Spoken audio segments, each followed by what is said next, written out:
بسم اللہ الرحمن الرحیم۔ تمام تعریفیں اللہ رب العزت کے لیے ہیں، جس نے ہمیں قرآن پاک جیسی عظیم نعمت عطا فرمائی اور ہمیں اس کے سمجھنے کا شرف دیا۔ ہم اللہ تعالیٰ کا شکریہ ادا کرتے ہیں کہ اس نے ہمیں دورہ قرآن کے اس خوبصورت سفر کے تیسرے دن تک پہنچایا۔ ہم اپنے پیارے نبی حضرت محمد صلی اللہ علیہ وسلم پر درود و سلام بھیجتے ہیں، جن کے ذریعے ہمیں قرآن کا پیغام ملا۔ اما بعد، السلام علیکم ورحمۃ اللہ وبرکاتہ۔ مطالعہ قرآن اکیڈمی کی طرف سے آپ سب کو دورہ قرآن کلاس میں خوش آمدید۔ جزاکم اللہ خیرن کہ آپ سب نے اپنا قیمتی وقت قرآن کے لیے وقف کیا۔ دورہ قرآن کی خاص بات یہی ہے کہ ہم یہاں صرف تلاوت نہیں کرتے، بلکہ قرآن کے پیغام کو سمجھ کر اپنی زندگی میں نافذ کرنے کی کوشش کرتے ہیں۔ اور رمضان میں تو دورہ قرآن دل کی اصلاح بھی ہے، روح کی تزکیہ کا بہترین ذریعہ بھی بن جاتا ہے یہ۔ تو معزز سامعین، کل ہم نے سورہ بقرہ کی آیت نمبر 188 تک مطالعہ کر لیا تھا۔ انشاءاللہ آج ہم آیت نمبر 189 سے آگے کا حصہ کور کریں گے۔ ان آیات میں چاند کے مہینوں کے بارے میں سوال کا جواب ہے، اور عبادت کے اوقات کا نظام، اور اللہ کے حدود کی پابندی پر روشنی ڈالی گئی ہے۔ تو یہ ہمیں سکھاتی ہے کہ دین صرف عبادت تک محدود نہیں، بلکہ معاشرے میں اصلاح کا بھی یہ ایک بہت بڑا رول پلے کرتی ہے۔ تو آئیے نیت کرتے ہیں کہ ہم آج کی کلاس میں پوری توجہ کے ساتھ شرکت کریں گے اور قرآن کے پیغام کو اپنی زندگی کا حصہ بنانے کا عزم کریں گے۔ یہ صرف تیسرا دن ہے جیسے کہ آپ جانتے ہیں، لیکن یاد رکھیے، جو لوگ شروع کے دنوں میں استقامت دکھاتے ہیں وہی آخر تک قرآن کے اس روحانی سفر کا حصہ بھی بن کر دکھاتے ہیں۔ آئیے نیت کرتے ہیں کہ ہم اس سفر کو بیچ میں نہیں چھوڑیں گے، بلکہ آخر تک ساتھ نبھائیں گے انشاءاللہ۔ اب میں دعوت دیتی ہوں ہمارے بھائی مواحد کو کہ وہ تشریف لائیں اور آج کی آیات کا تفصیلی مطالعہ ہمارے سامنے پیش کریں۔ بھائی مواحد، آپ سے گزارش ہے کہ آپ اپنا بیان شروع کریں۔ السلام علیکم۔ وعلیکم السلام ورحمۃ اللہ وبرکاتہ۔ الحمدللہ رب العالمین والصلاة والسلام علی رسول الامین، حسبنا اللہ ونعم الوکیل، رب اشرح لی صدری ویسر لی امری واحلل عقدۃ من لسانی یفقہوا قولی۔ آیت نمبر 189 سے آج انشاءاللہ ہمارا آگے کا دورہ اسٹارٹ رہے گا، اور آیت نمبر 89 میں اللہ تعالیٰ نے اس نیکی کے وہ جو انسان وہ خود تصور بنا لیتا ہے، جو رسومات انسان وہ خود بنا لیتا ہے، اللہ تعالیٰ نے بتا دیا کہ نیکی کا اس سے کوئی تعلق نہیں ہے۔ یہ جو رسومات بنائی گئی ہیں اس کا نیکی سے کوئی تعلق نہیں ہے۔ اللہ تعالیٰ نے کہا کہ لوگ تم سے چاند کی گھٹتی بڑھتی وہ شکلوں کے بارے میں پوچھتے ہیں، وہ کہو یہ لوگوں کے لیے تاریخوں کے وہ تعین یعنی وہ نردھارن کی اور حج کی نشانیاں ہیں۔ اکثر ایسا ہوتا تھا، عرب کے معاشرے میں بھی ایسا تھا کہ چاند کی یہ جو گھٹتی بڑھتی جو شکل ہے نا، اس کے تعلق سے وہ کافی رسومات لوگوں میں عام تھی۔ وہ کچھ مہینوں کو منحوس سمجھتے تھے اور کچھ مہینوں کو مبارک سمجھتے تھے، اور کچھ تاریخوں کو سمجھتے تھے کہ اس میں نکاح نہیں کرنا چاہیے، اس میں یہ کام نہیں کرنا چاہیے، اس میں فلاں کام نہیں کرنا چاہیے، اور کچھ چیز کو بڑا مبارک سمجھتے تھے۔ تو اللہ تعالیٰ نے یہی جو رسومات ان کے درمیان رائج تھی وہ بتا دیا کہ یہ کچھ نہیں ہے۔ اور آج بھی ہم دیکھتے ہیں کہ ہمارے جو ہم وطن جو ساتھی ہیں ہندو، ان کے یہاں بھی ہے کہ اگر وہ نکاح کی ڈیٹ رکھتے ہیں تو وہ جنتری دیکھتے ہیں، اپنا سب کچھ دیکھتے ہیں کہ ہاں شگن ہے، اور یہ سب کچھ ڈیٹ کے حساب سے ہی کرتے ہیں۔ تو اللہ تعالیٰ نے بتا دیا اس کا کوئی نیکی سے کوئی تعلق نہیں ہے۔ پھر اللہ تعالیٰ نے بتا دیا یہ تو جو چاند کی گھٹتی بڑھتی جو شکل آپ کے سامنے آ رہی ہے، یہ صرف وہ تاریخوں کا وہ نردھارن کرنے کے لیے ہے، تاکہ تم حج کی نشانیوں کو آپ پہچان سکیں اور جو مہینے آتے ہیں اس کو آپ پہچان سکیں۔ پھر اللہ تعالیٰ نے کہا اور ان سے یہ بھی کہو یہ کوئی نیکی کا کام نہیں ہے کہ تم اپنے گھروں میں پیچھے کی طرف سے داخل ہوتے ہو، نیکی تو اصل میں یہ ہے کہ آدمی اللہ کی ناراضی سے بچے، لہٰذا تم اپنے گھروں میں دروازے سے ہی آیا کرو، اور البتہ اللہ سے ڈرتے رہو، شاید کہ تمہیں کامیابی حاصل ہو جائے۔ یہ ایک دوسری رسومات تھی عرب میں، وہ یہ تھی کہ حج کا احرام باندھنے کے بعد اگر انہیں اپنے گھر آنا ہوتا تھا تو وہ گھر کے مین گیٹ سے انٹری نہیں کرتے تھے بلکہ پیچھے سے داخل ہوتے تھے، جیسے کہ وہ کوئی کھڑکی سے یا پیچھے کے دروازے سے وہ داخل ہوتے تھے۔ اور ایک چیز یہ تھی، اگر وہ سفر سے واپسی آتے تھے تو سفر سے واپسی آنے کے بعد بھی وہ مین گیٹ سے انٹری نہیں کرتے تھے بلکہ وہ پیچھے سے وہ گھر کے جو پیچھے کا ایریا ہوتا ہے وہاں سے وہ انٹری کرتے تھے۔ تو اللہ تعالیٰ نے کہہ دیا یہ بھی کوئی نیکی کا کام نہیں ہے، نیکی اصل میں یہ ہے کہ تم اللہ تعالیٰ سے ڈرتے رہو، اللہ تعالیٰ کا تقوی آپ کو اختیار کرنا ہے۔ پھر آیت نمبر 190 سے مسلسل 195 تک مسلمانوں کو جنگ کا پہلا حکم دیا گیا۔ ابھی تک مسلمانوں کو کوئی حکم نہیں تھا، مکی زندگی میں صرف ایک ہی چیز تھی، اپنے ہاتھوں کو روکے رکھو، باندھے رکھو، صبر کرو۔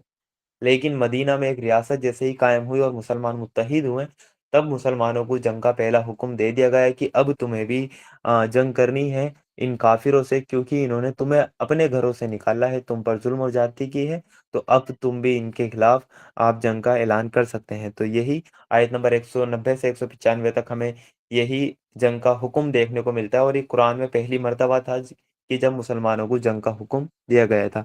اللہ تعالیٰ نے کہا اور تم اللہ کی راہ میں ان لوگوں سے لڑو جو تم سے لڑتے ہیں، مگر جاتی نہ کرو کہ اللہ جاتی کرنے والوں کو پسند نہیں کرتا۔ ان سے لڑو جہاں بھی تمہاری ان سے مٹبھیڑ ہو جائے، اور انہیں نکالو جہاں سے انہوں نے تمہیں نکالا ہے، یعنی مکہ سے، اس لیے کہ وہ قتل حالانکہ برا ہے مگر فتنہ اس سے بھی زیادہ برا ہے، اور مسجد حرام یعنی کعبہ کے قریب جب تک وہ تم سے نہ لڑیں تم بھی نہ لڑو، مگر جب وہ وہاں لڑنے سے نہ چوکے تم بھی بے جھجک ہو کے انہیں مارو، کہ ایسے کفر کرنے والوں کی یہی سزا ہے۔ یعنی اللہ تعالیٰ نے یہاں پہ کہہ دیا مسجد حرام میں آپ کو جنگ نہیں کرنی ہے، لیکن اگر وہ مسجد حرام میں تم پر حملہ کریں تو ایسا نہیں ہے کہ اپنے ہاتھ آپ کو پیچھے مطلب باندھ لینے، بلکہ آپ کو اپنا سیلف ڈیفenس آپ کو کرنا ہے، پھر تمہیں بھی وہاں ان سے لڑنا ہے۔ ہاں احترام تمہیں کرنا ہے، پہل تمہیں نہیں کرنی مسجد حرام میں۔ پھر اللہ تعالیٰ نے کہا آیت نمبر 192 میں، پھر اگر وہ رک جائیں تو جان لو کہ اللہ معاف کرنے والا اور رحم کرنے والا ہے۔ تم ان سے لڑتے رہو یہاں تک کہ فتنہ باقی نہ رہے اور دین اللہ کے لیے ہو جائے۔ آیت نمبر 193، تم ان سے لڑتے رہو یہاں تک کہ فتنہ باقی نہ رہے اور دین اللہ کے لیے ہو جائے، پھر اگر وہ رک جائیں تو سمجھ لو کہ ظالموں کے علاوہ کسی پر ہاتھ اٹھانا جائز نہیں ہے۔ اس آیت میں اللہ تعالیٰ نے ہمیں بتا دیا کہ مسلمانوں کو جو جنگ کرنی ہے کافروں سے وہ کہاں تک کرنی ہے، جب تک کہ دنیا میں فتنہ ہے، جب تک لڑنا ہے اور دین صرف اللہ کا نہ ہو جائے۔ تو کافروں سے ہمیں تب تک وہ جنگ کرنی ہے جو کہ اسلام دشمن ہے، ان سے ہمیں تب تک وہ جنگ کرنی ہے جب تک کہ دین خالص اللہ تعالیٰ کا نہ ہو جائے، نظام صرف اللہ تعالیٰ کا نہ آ جائے۔ تو جب تک نظام اللہ تعالیٰ کا نہیں ہے، اس کا مطلب کیا ہے کہ زمین میں فتنہ ہے، اور تب تک ہی ہمیں وہ جنگ کرنی ہے۔ یہ حکم تب بھی تھا اور آج بھی ہے۔ آج بھی اللہ تعالیٰ کا دین غالب نہیں ہے تو ان کافروں سے ہمیں جنگ کرنی ہے جب تک کہ اللہ تعالیٰ کا دین غالب نہ ہو جائے، دین خالص اللہ کے لیے ہو جائے، یہ اللہ تعالیٰ نے یہاں کہا، اور کوئی فتنہ نہ رہے۔ فتنہ کیا ہے؟ سب سے بڑا فتنہ یہ ہے کہ اللہ کی زمین پہ اللہ کا قانون نہ چل کر غیر اللہ کا قانون چلے، مطلب کہ چلے، یا انسانوں کا بنایا ہوا قانون چلے، یہ دنیا پر سب سے بڑا فتنہ ہے۔ اور جب تک یہ ختم نہ ہو جائے اور دین صرف اللہ تعالیٰ کا نہ ہو جائے، جب تک ہمیں جنگ کرنی ہے کفار سے۔ اور پھر اگر وہ رک جائیں تو سمجھ لو کہ ظالموں کے علاوہ کسی اور پر ہاتھ اٹھانا جائز نہیں ہے۔ آیت نمبر 194 میں اللہ تعالیٰ نے وہ کہا، حرام مہینے کا بدلہ حرام مہینہ ہی ہے، اور تمام حرمتوں کا لحاظ برابری کے ساتھ ہوگا، تو جو تم پر ہاتھ اٹھائے تم بھی اسی طرح اس پر ہاتھ اٹھاؤ، البتہ اللہ سے ڈرتے رہو، اور یہ جان رکھو کہ اللہ انہی لوگوں کے ساتھ ہے جو اس کی حدیں توڑنے سے بچتے ہیں۔ حرام مہینے 4 ہیں جیسے کہ ہمیں پتہ ہے، وہ 4 مہینے کون کون سے ہیں؟ ذی قعدہ، ذی الحجہ، محرم اور رجب۔ یہ 4 حرام مہینے ہیں، حرمت والے مہینے ہیں، ان میں مسلمانوں کو جنگ کرنے کی اجازت نہیں ہے، کیونکہ 3 مہینے حج کے لیے خاص ہیں، ذی قعدہ، ذی الحجہ اور محرم، اور رجب جو ہے وہ عمرے کے لیے خاص ہے۔ اللہ تعالیٰ یہ چاہتا ہے کہ ان مہینوں میں امن و سکون رہے پوری دنیا میں، تاکہ جو حاجی آئیں، جو عمرہ کرنے کے لیے آئیں، انہیں ٹریولنگ میں کوئی پریشانی نہ ہو، انہیں جنگ کا سامنا نہ کرنا پڑے، اور وہ اللہ تعالیٰ کے وہ گھر کا طواف کر کے اپنے اپنے مقام پر وہ کی واپسی لوٹیں۔ اور ساتھ ساتھ اللہ تعالیٰ نے یہ بتا دیا کہ تمہیں ان حرام مہینوں کا خیال رکھنا ہے، لیکن اگر کفار تم پر ان مہینوں میں حملہ کریں تو پھر تمہیں ایسا نہیں کرنا کہ آپ حملہ کر رہے ہیں تو ٹھیک ہے ہم ہاتھ باندھے کھڑے ہیں، نہیں، آپ کو سیلف ڈیفenس کرنا ہے، یعنی ان مہینوں میں تمہیں پہل نہیں کرنی ہے، لیکن اگر تم پہ حملہ ہوتا ہے، تم پہ اٹیک ہوتا ہے، تو تمہیں بھی پھر اس کا جواب آپ کو دینا ہے۔ پھر آیت نمبر 195 میں اللہ تعالیٰ نے کہا، اللہ کی راہ میں خرچ کرو، اپنے ہاتھوں اپنے آپ کو ہلاکت میں نہ ڈالو، احسان کا طریقہ اپناؤ کہ اللہ احسان کرنے والوں کو پسند کرتا ہے۔ یہاں اللہ تعالیٰ نے بتا دیا کہ دین کی سربلندی کے لیے آپ کو اپنا مال بھی خرچ کرنا ہے، کیونکہ ابھی اوپر کی آیتوں میں آیا تھا کہ جب تک زمین میں فتنہ ہے، وہ جب تک جنگ کرنی ہے، جب تک اللہ تعالیٰ کا دین وہ غالب نہ ہو جائے، وہ تب تک جنگ کرنی ہے۔ اور پھر آگے آیت میں بتا دیا کہ اللہ کی راہ میں مال خرچ کرو، یعنی اس کام میں آپ کا مال بھی لگے گا۔ تو اللہ تعالیٰ نے ساتھ ساتھ یہ ہدایت بھی ہم کو دے دی کہ اللہ کی راہ میں خرچ کرو اور اپنے ہاتھوں اپنے آپ کو ہلاکت میں نہ ڈالو۔ پھر آیت نمبر 196 سے لے کے 203 تک مسلسل حج اور عمرے کے جو احکام ہوتے ہیں وہ اللہ تعالیٰ نے مطلب کہ یہاں بیان کیے ہیں۔ آیت نمبر 196 سے لے کے 203 تک حج اور عمرے کے جو مسائل ہیں وہ اللہ تعالیٰ یہاں ہمیں بتائیں گے۔ اللہ تعالیٰ نے کہا آیت نمبر 196 میں، اللہ کی خوشنودی کے لیے جب حج اور عمرے کی نیت کرو تو اسے پورا کرو، اگر کہیں گھڑ جاؤ تو جو قربانی میسر ہو اللہ کے حضور پیش کرو، اور اپنے سر نہ مونڈو جب تک کہ قربانی اپنی جگہ نہ پہنچ جائے۔ یعنی یہ اللہ تعالیٰ نے بتا دیا کہ جب حج اور عمرے کی نیت کر لو، وہ احرام باندھ لو، تو آپ کو وہ پورا کرنا ہے۔ اگر تم کہیں گر گئے، یعنی دشمن کا خوف ہے یا جنگ کے حالت پیدا ہو گئے، آپ حج اور عمرہ نہیں کر سکتے، تو جو قربانی تمہیں میسر ہے اس قربانی کو آپ قربان کر دو، جیسے کہ صلح حدیبیہ میں ہوا تھا۔ عمرہ نہیں کرنے دیا گیا تھا، 1400 مسلمان تھے لیکن انہیں عمرہ نہیں کرنے دیا گیا تھا، تو وہیں پر قربانی وہ کر دی گئی تھی، اور اپنے سر منڈوا کر سارے صحابہ کرام مدینہ واپسی لوٹ گئے تھے، اور اگلے سال آ کر انہوں نے عمرہ کیا تھا۔ تو یہی چیز تھی جو اللہ تعالیٰ نے یہاں ہمیں بتائی ہے۔ اور اپنے سر نہ مونڈو جب تک کہ قربانی اپنی جگہ نہ پہنچ جائے، مگر جو شخص مریض ہو یا جس کے سر میں کوئی تکلیف ہو، اس وجہ سے اپنا سر منڈوا لے، تو چاہیے کہ فدیے کے طور پر روزے رکھے یا صدقہ دے یا قربانی کرے۔ پھر اگر تمہیں امن نصیب ہو جائے اور تم حج سے پہلے مکہ پہنچ جاؤ، تو جو شخص تم میں سے حج کا وقت آنے تک عمرہ سے فائدہ اٹھائے تو وہ اپنی حیثیت کے مطابق قربانی دے، اور اگر قربانی میسر نہ ہو تو 3 روزے حج کے زمانے میں اور 7 گھر پہنچ کر اس طرح پورے 10 روزے رکھے۔ یہ چھوٹ ان لوگوں کے لیے ہے جن کے گھر بار مسجد حرام کے قریب نہ ہو۔ تو اللہ تعالیٰ نے بتا دیا کہ اگر تم حج کے لیے گئے ہو اور حج سے پہلے تم عمرہ سے بھی فائدہ اٹھانا چاہتے ہو، تو آپ جا کر پہلے عمرہ کر سکتے ہیں، اور پھر اس کے بعد آپ حج بھی آپ کی وہاں پر آپ کر سکتے ہیں۔ اور جو قربانی کی طاقت نہ رکھتا ہو، یعنی کوئی مطلب کہ حج کرنے گیا ہے لیکن اس کے پاس قربانی کے پیسے نہیں ہے، تو اس کے لیے یہ مسائل ہے کہ 3 دن کے روزے وہ وہاں رکھے اور 7 روزے وہ پھر اپنے گھر آ کر وہ پورے کرے۔ اگر جس کے پاس قربانی کے لیے پیسے یا استطاعت نہیں ہے، اس کے لیے یہ 10 روزے اللہ تعالیٰ نے بتائے ہیں۔ پھر اللہ تعالیٰ نے کہا، اللہ ان حکموں کی خلاف ورزی سے بچو، اللہ کے ان حکموں کی خلاف ورزی سے بچو، اور خوب جان لو کہ اللہ سخت سزا دینے والا ہے۔ آیت نمبر 197 اللہ تعالیٰ نے کہا، حج کے مہینے سب کو معلوم ہیں، وہ کون کون سے ہیں؟ جی قعدہ، ذی الحجہ اور محرم، یہ 3 مہینے ہیں حرمت والے جو کہ حج کے مہینے ہیں۔ حج کے مہینے سب کو معلوم ہیں، جو شخص ان مقرر مہینوں میں حج کا ارادہ کرے اسے خبردار رہنا چاہیے کہ حج کے دوران میں اس سے کوئی صہبانی کوئی برا کام، کوئی لڑائی جھگڑے کی بات نہ ہونے پائے، اور جو اچھے کام تم کرو گے اسے اللہ جانتا ہوگا۔ یعنی حج حج کے ٹائم میں آپ کو نہ کوئی صہبانی کام کرنے، یعنی جو شوہر اور بیوی کا ایک تعلق ہوتا ہے، جنسی تعلق، وہ بھی آپ کو وہ قائم نہیں کرنا ہے، کوئی برا کام بھی نہیں کرنا ہے، اور اور جو لڑائی جھگڑے کی بات ہے یہ بھی آپ کو نہیں کرنی ہے۔ یہ بھی حج کے ارکان میں یہ چیزیں وہ شامل ہے۔ پھر اللہ تعالیٰ نے کہا، حج کے سفر کے لیے جادے راہ، راستے کا کھانا اور ضرورت کا سامان ساتھ لے جاؤ، اور سب سے اچھا جادے راہ پرہیزگاری ہے، تو ایک عقل والوں میری نافرمانی سے بچو۔ اکثر ایسا ہوتا تھا عرب کے معاشرے میں کہ لوگ سمجھتے تھے کہ اگر ہم حج کے لیے جا رہے ہیں تو ہم اللہ تعالیٰ کے مہمان ہیں، اور ساتھ میں راستے کا سامان وہ نہیں لے کر جاتے تھے۔ کہتے تھے کہ اللہ تعالیٰ ہمیں کھلائے گا پلائے گا، اور وہ مانگتے किसी ने कुछ खिला दिया तो ठीक है, अदरवाइज वो भूखे ही मतलब हज के लिए जा रहे हैं। तो अल्लाह ताला ने कहा हज के लिए निकलो तो अगर तुम जादेरा, यानी जादेरा कहते हैं रास्ते के सामान को, यानी तो रास्ते का सामान ले जाना कोई नेकी या तकवा के खिलाफ नहीं है, बल्कि अल्लाह ताला ने बता दिया बेहतरीन जो जादेरा है रास्ते का सामान है वो है परहेजगारी, तकवा। ये आप अपने साथ रखें, हाँ साथ में आप अपने असबाब भी आप इख्तियार करें।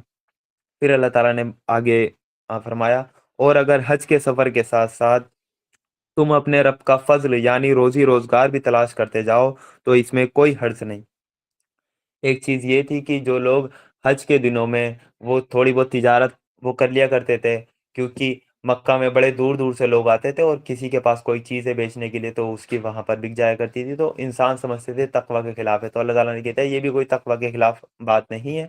अगर तुम हज के अरकान के साथ साथ अगर रोजी की तलाश करना चाहते हो तो इसमें भी कोई हर्ज नहीं है। अगर कोई बिजनेस भी आप करना चाहते हैं, क्योंकि वहां पर दुनिया की गैदरिंग होती है, दुनिया के इंसानों की गैदरिंग होती है, एक चीज अफ्रीका में नहीं मिलती, एक चीज हिंदुस्तान में मिलती है। अगर हिंदुस्तान का बंदा वो चीज वहां ला के बेचे तो अफ्रीका का बंदा खरीदेगा, वो अपनी अपने मकाम पर ले जाएगा। तो ये कोई ऐब वाली बात नहीं है, ये कोई तकवा के खिलाफ बात नहीं है, अल्लाह ताला ने इसको भी हलाल रखा है।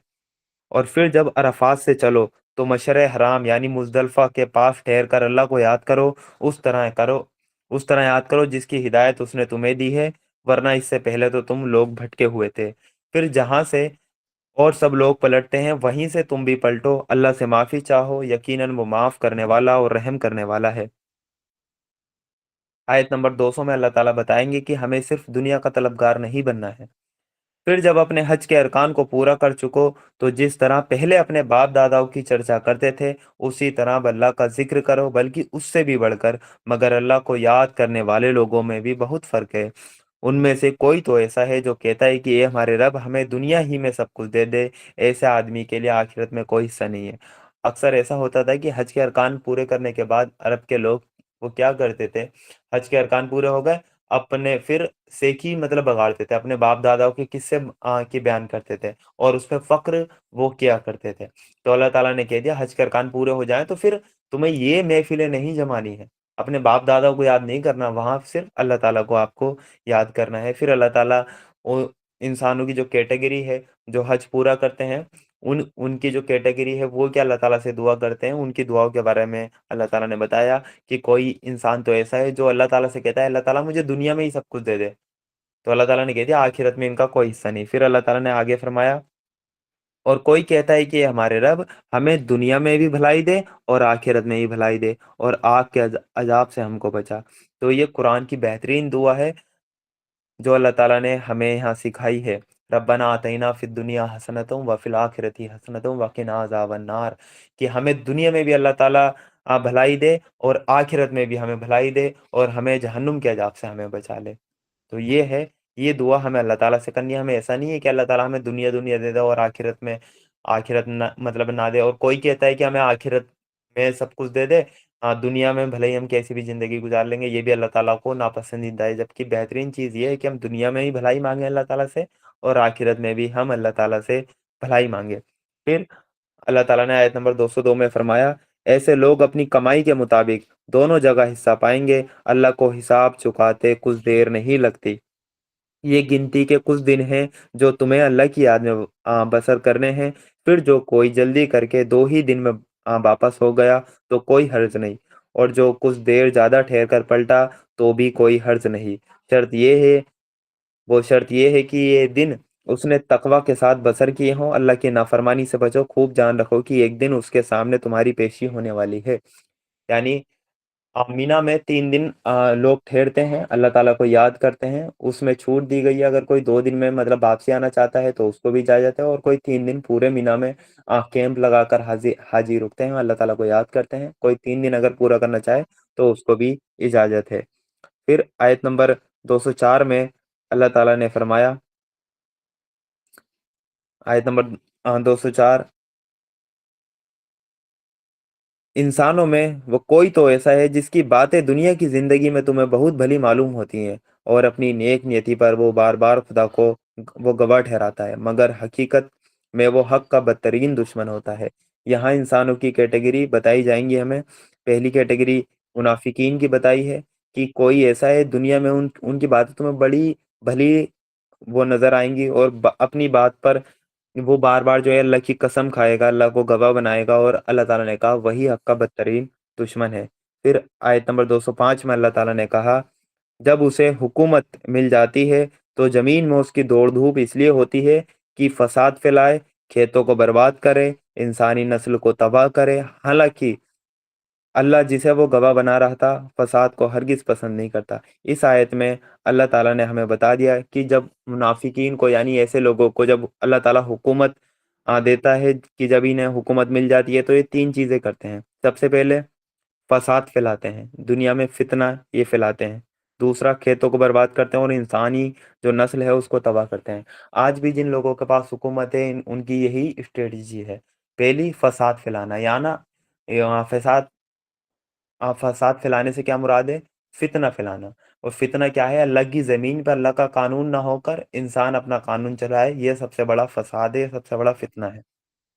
کھیتوں کو برباد کرنا، کھیتوں سے مراد کیا ہے؟ اکنامک جو سسٹم ہوتا ہے، جو معاشی نظام ہوتا ہے، اس کو یہ کولیپس کر جاتے ہیں، جیسے کہ ہمارا ہوا پڑا ہے بینکنگ سسٹم لے کر آ گیا، اس کے اندر سود انوالو ہے۔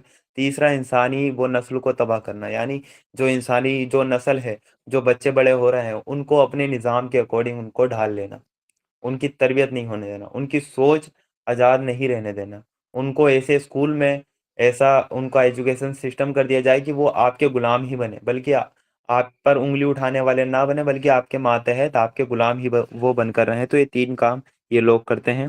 پھر آیت نمبر 206 میں اللہ تعالیٰ نے کہا جب اس سے کہا جاتا ہے کہ اللہ سے ڈر تو اپنے بقار کا خیال اس کو گناہ پر جما دیتا ہے، ایسے آدمی کے لیے تو بس جہنم ہی کافی ہے، اور وہ بہت برا ٹھکانہ ہے۔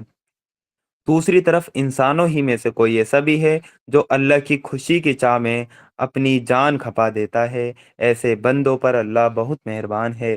یہ ہے مومن کی نشانی، یہ بھی انسانوں میں سے ہے کہ وہ اللہ تعالیٰ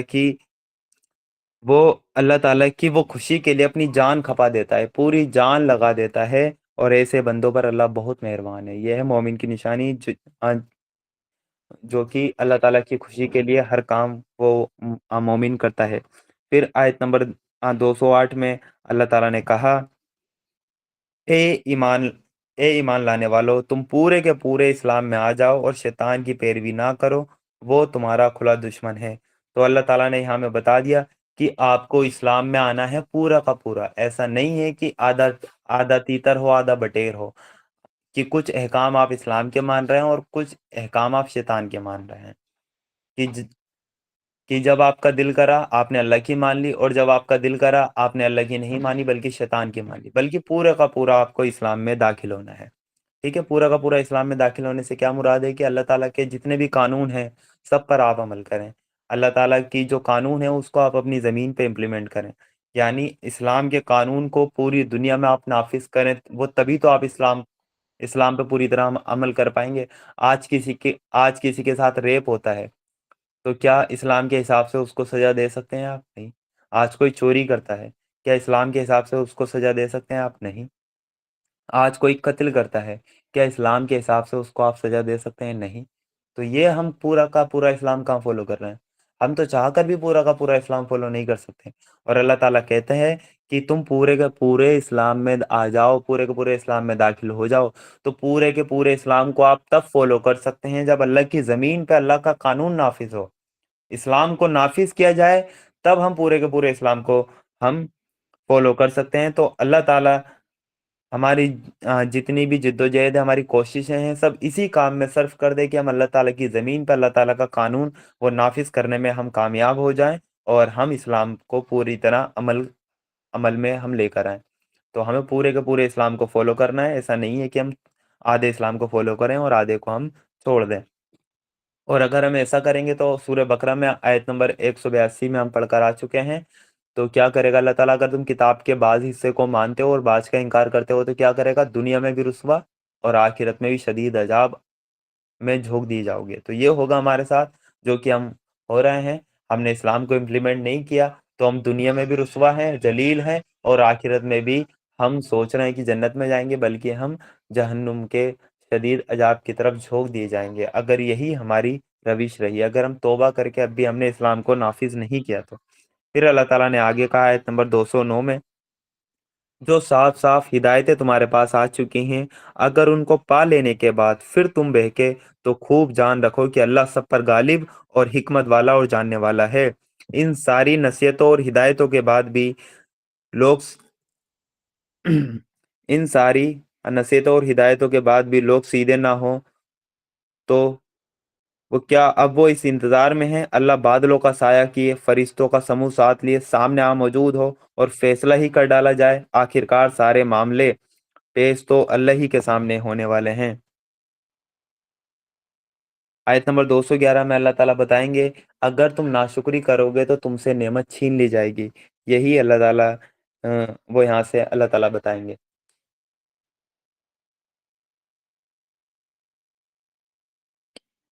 اللہ تعالیٰ نے کہا، بنی اسرائیل سے پوچھو وہ کیسی کیسی وہ کھلی نشانیاں ہم نے انہیں دکھائی ہیں، اور پھر یہ بھی انہی سے پوچھ لو کہ اللہ کی نعمت پانے کے بعد جو قوم اس کو بدقسمتی سے بدلتی ہے اسے اللہ کیسی سخت سزا دیتا ہے۔ جن لوگوں نے انکار کا راستہ اپنایا ہے ان کے لیے دنیا کی زندگی بڑی ہی محبوب اور من پسند بنا دی گئی ہے۔ ایسے لوگ ایمان کا راستہ اپنانے والوں کا مذاق اڑاتے ہیں، مگر قیامت کے دن پرہیزگار لوگ ہی ان کے مقابلے میں اونچے مقام پر ہوں گے۔ رہی دنیا کی روزی تو اللہ کو اختیار ہے جسے چاہے بے حساب دے۔ آیت نمبر 213 میں اللہ تعالیٰ بتائیں گے کہ دنیا میں جتنے بھی مذہب پائے جاتے ہیں، جتنے بھی ریلیجن دنیا میں پائے جاتے ہیں، اس کا اوریجن کیسے ہوا ہے۔ اللہ تعالیٰ کی طرف سے ایک ہی دین ہمیشہ رہا ہے، سارے سارے پیغمبروں کا دین ایک ہی تھا، لیکن دنیا میں ہمارے سامنے اتنے سارے مذہب آج پائے جاتے ہیں، اتنے سارے جو ریلیجن پائے جاتے ہیں، ان کا اوریجن وہ کیسے ہوا ہے اللہ تعالیٰ نے وہ 213 آیت میں ہمیں پوری طرح بتا دیا۔ اللہ تعالیٰ نے کہا، شروع میں سب لوگ ایک ہی طریقے پر تھے، یعنی سب آدم علیہ السلام کی اولاد تھے اور سب توحید پرست تھے۔ پھر یہ حالت باقی نہ رہی، اختلاف پیدا ہوئے۔ پھر کیا ہوا؟ لوگوں نے آپس میں اختلافات کیے کہ تب اللہ نے وہ نبی بھیجے جو سیدھی راہ پر چلنے پر خوشخبری دینے والے اور ٹیڑھی چال کے نتیجوں سے ڈرانے والے تھے۔ جب اختلاف ہوئے تو اللہ تعالیٰ نے پھر نبی بھیجے وقت وقت پر، 1,24,000 وہ کم و بیش پیغمبر اس دنیا میں آئے ہیں۔ ان کے ساتھ کتاب برحق، یعنی ان کے ساتھ ایک کتاب بھی اللہ تعالیٰ نے دی جو کہ حق تھی، اتاری، تاکہ حق کے بارے میں لوگوں کے بیچ جو اختلاف پیدا ہو گئے ہیں ان کا فیصلہ کرے، یعنی لوگوں کے بیچ جو اختلافات تھا اس کا جو فیصلہ کرے گی وہ اللہ تعالیٰ کی کتاب کرے گی۔ اور ان اختلاف کے بعد ان اختلاف کے پیدا ہونے کی وجہ یہ نہ تھی کہ شروع میں لوگوں کو حق بتایا نہیں گیا تھا، نہیں، اختلاف ان لوگوں نے کیا جنہیں حق کا علم دیا جا چکا تھا۔ انہوں نے روشن ہدایت پا لینے کے بعد صرف اس لیے حق کو چھوڑ کر الگ الگ طریقے نکالے کہ وہ آپس میں جاتی کرنا چاہتے تھے۔ یعنی اختلافات جو لوگوں میں ہوا، اختلاف جو لوگوں نے آپس میں کیا، وہ اس لیے نہیں تھا کہ اللہ تعالیٰ نے انہیں ہدایت بتائی نہیں تھی، انہیں حق بتایا نہیں گیا تھا، بلکہ وہ ایک دوسرے پہ جاتی کرنا چاہتے تھے، ایک دوسرے کا حق مارنا چاہتے تھے، اس لیے انہوں نے اختلاف آپس میں کیا۔ پھر اللہ تعالیٰ نے کہا، تو جو لوگ کن نبیوں پر ایمان لے آئے انہیں اللہ نے اپنی اجازت سے اس حق کا راستہ دکھا دیا جس میں لوگوں نے اختلافات کیا تھا۔ اللہ جسے چاہتا ہے سیدھا راستہ دکھا دیتا ہے، یعنی سیدھے راستے پہ اب وہ ہیں جو کہ نبیوں پر ایمان لے کر آئے، ان کی تعلیمات کو لے کر وہ آگے چلیں۔ دنیا میں جتنے بھی ریلیجن ہیں سب کیا ہوا، لوگوں نے اختلافات کیے، ایک دوسرے پہ ظلم و زیادتی کرنے کی وجہ سے الگ الگ ریلیجن یہ پنتھ بٹتے گئے، اور جو نبی کی تعلیمات پر ایمان وہ لے کر آتے رہے وہی آخر میں مسلمان بستے ہیں۔ جیسے کہ امت مسلمہ آج مسلمان ہیں، ان کے پاس کتاب برحق ہے جو کہ قرآن ہے۔ اس سے پہلے کی جتنی بھی قومیں تھیں، جتنے بھی نبی آئے ہیں، ان کی جو تعلیمات تھی وہ اب ٹیمپرڈ ہو چکی ہے، اور الگ الگ ریلیجن دنیا میں ہمیں ملتے ہیں، جیسے کہ عیسائی ہوئے، یہودی ہوئے، ہندوازم ہوا، بودھزم ہوا، جینزم ہوا۔ یہ سب ایسا نہیں ہے کہ ان کو حق بتایا نہیں گیا تھا، بلکہ حق بتایا گیا تھا، ان تک بھی کوئی نبی آئے تھے لیکن انہوں نے ان کی تعلیمات کو بگاڑ دیا۔ پھر آیت نمبر 214 میں اللہ تعالیٰ ہمیں بتائیں گے کہ جنت جو ہے وہ مشکلات سے گھری پڑی ہے، جنت آسان نہیں ہے جنت جانا۔ اللہ تعالیٰ نے کہا، پھر کیا تم لوگوں نے یہ سمجھ رکھا ہے کہ یوں ہی جنت میں داخلہ تمہیں مل جائے گا؟ حالانکہ ابھی तुम पर वो सब कुछ नहीं गुजरा जो तुमसे पहले ईमान लाने वालों पर गुजर चुका है। उन लोगों पर सख्तियां गुजरी, मुसीबतें आईं, हिला मारे गए, यहाँ तक कि वक्त का रसूल उसके साथ ही ईमान वाले चीख उठे कि अल्लाह की मदद कब आएगी। उस वक्त उन्हें तसल्ली दी गई, हाँ अल्लाह की मदद मदद करीब है। इस आयत में हमें बता दिया कि हमने ये क्या समझ रखा है कि जन्नत में यूं ही दाखिला हमें मिल जाएगा, बल्कि आजमाइशें आएंगी। और अल्लाह ताला ने सबकी आजमाइश की है। और पिछले नबियाँ और उनके जो नबी के साथी हैं वो भी चीख उठे कि अल्लाह ताला की मदद कब आएगी, तो अल्लाह ताला ने कहा कि मेरी मदद वो करीब ही है। फिर आयत नंबर 215 से अल्लाह ताला ने मुसलसल वो जवाब दिए हैं कि लोगों के पूछने पे अल्लाह के रसूल सल्लल्लाहु अलैहि वसल्लम के पास लोग मसले पूछने आते थे, और उन सब का जवाब अल्लाह ताला आयत नंबर 215 से आगे हमें देते वो चले जाएंगे। अल्लाह ताला ने कहा, लोग तुमसे पूछते हैं कि हम क्या खर्च करें। जवाब दो कि जो माल भी तुम खर्च करो अपने माँ बाप पर, नातेदारों पर, यतीम और मोहताजों और मुसाफिरों पर खर्च करो, और जो भलाई भी तुम करोगे अल्लाह उसे जानता है। यानी लोग पूछते हैं कि हम अल्लाह की राह में क्या खर्च करें। इसका जवाब आगे इंशाल्लाह वो आयत में आएगा। और इसमें बता दिया कि वो माल आपको वो खर्च कहाँ करना है। शुरुआत करनी है अपने माँ बाप से, रिश्तेदारों से, वो यतीमों से, मोहताजों से और मुसाफिरों से। आयत नंबर 216 में फिर अल्लाह ताला जंग का हुक्म हमें देते हैं। तुम्हें जंग का हुक्म दिया गया है, जो कि 190 से लेकर 95 तक हम पढ़ कर आए हैं। वो तुम्हें नापसंद है। हो सकता है कि एक चीज तुम्हें नापसंद हो और वही तुम्हारे लिए बेहतर हो, और हो सकता है कि एक चीज तुम्हें पसंद हो और वही तुम्हारे लिए बुरी हो। अल्लाह जानता है, तुम नहीं जानते। फिर अल्लाह ताला ने कहा, लोग पूछते हैं माह हराम यानी प्रतिष्ठित जो महीने हैं, जो हुर्मत वाले महीने हैं, वो चार हैं, जिकादा, जिलहिज्जा, मुहर्रम और रजब, में लड़ना कैसा है। कहो, इसमें लड़ना बहुत बुरा है, मगर खुदा के रास्ते से लोगों को रोकना और अल्लाह से कुफ्र करना और मस्जिद हराम का रास्ता खुदा परस्तों पर बंद करना और हरम के रहने वालों को वहां से निकालना अल्लाह के नज़दीक इससे भी ज्यादा बुरा है, और फितना खून बहाने से भी ज्यादा सख्त है। वो तो तुमसे लड़े ही जाएंगे, यहाँ तक कि अगर उनका बस चले तो तुम्हें इस दीन से फेर ले जाएं। और ये खूब समझ लो कि तुम में से जो कोई अपने दीन से फिरेगा और कुफ्र की हालत में जान देगा, उसके अमाल दुनिया और आखिरत दोनों में बर्बाद हो जाएंगे। ऐसे सब लोग जहन्नुमी हैं और हमेशा जहन्नुम ही में रहेंगे। आयत नंबर 218 में अल्लाह ताला बताएंगे अल्लाह अल्लाह ताला की रहमत वो किन के लिए है। अल्लाह ताला ने कहा, इसके बरखिलाफ जो लोग ईमान लाए हैं और जिन्होंने खुदा की राह में अपना घर बार छोड़ा, इनके लिए है रहमत। जो लोग ईमान लाए जिन्होंने खुदा की राह में अपना घर बार छोड़ा, यानी हिजरत की और जिहाद किया, वो अल्लाह की रहमत के जायज उम्मीदवार हैं। अल्लाह इनकी भूल चूक को माफ करने वाला है और अपनी रहमत से उन्हें नवाजने वाला है। अब तीन सवालात के वो जवाबात अल्लाह ताला हमें देंगे आयत नंबर 219 से। लोग पूछते हैं, शराब और जुए के बारे में क्या हुक्म है। तो कहो, इन दोनों चीजों में बड़ी खराबी है। हालांकि इनमें लोगों के लिए कुछ फायदे भी हैं, मगर इनका गुनाह इनके फायदे से बहुत ज्यादा है। पूछते हैं, हम अल्लाह के रास्ते में क्या खर्च करें।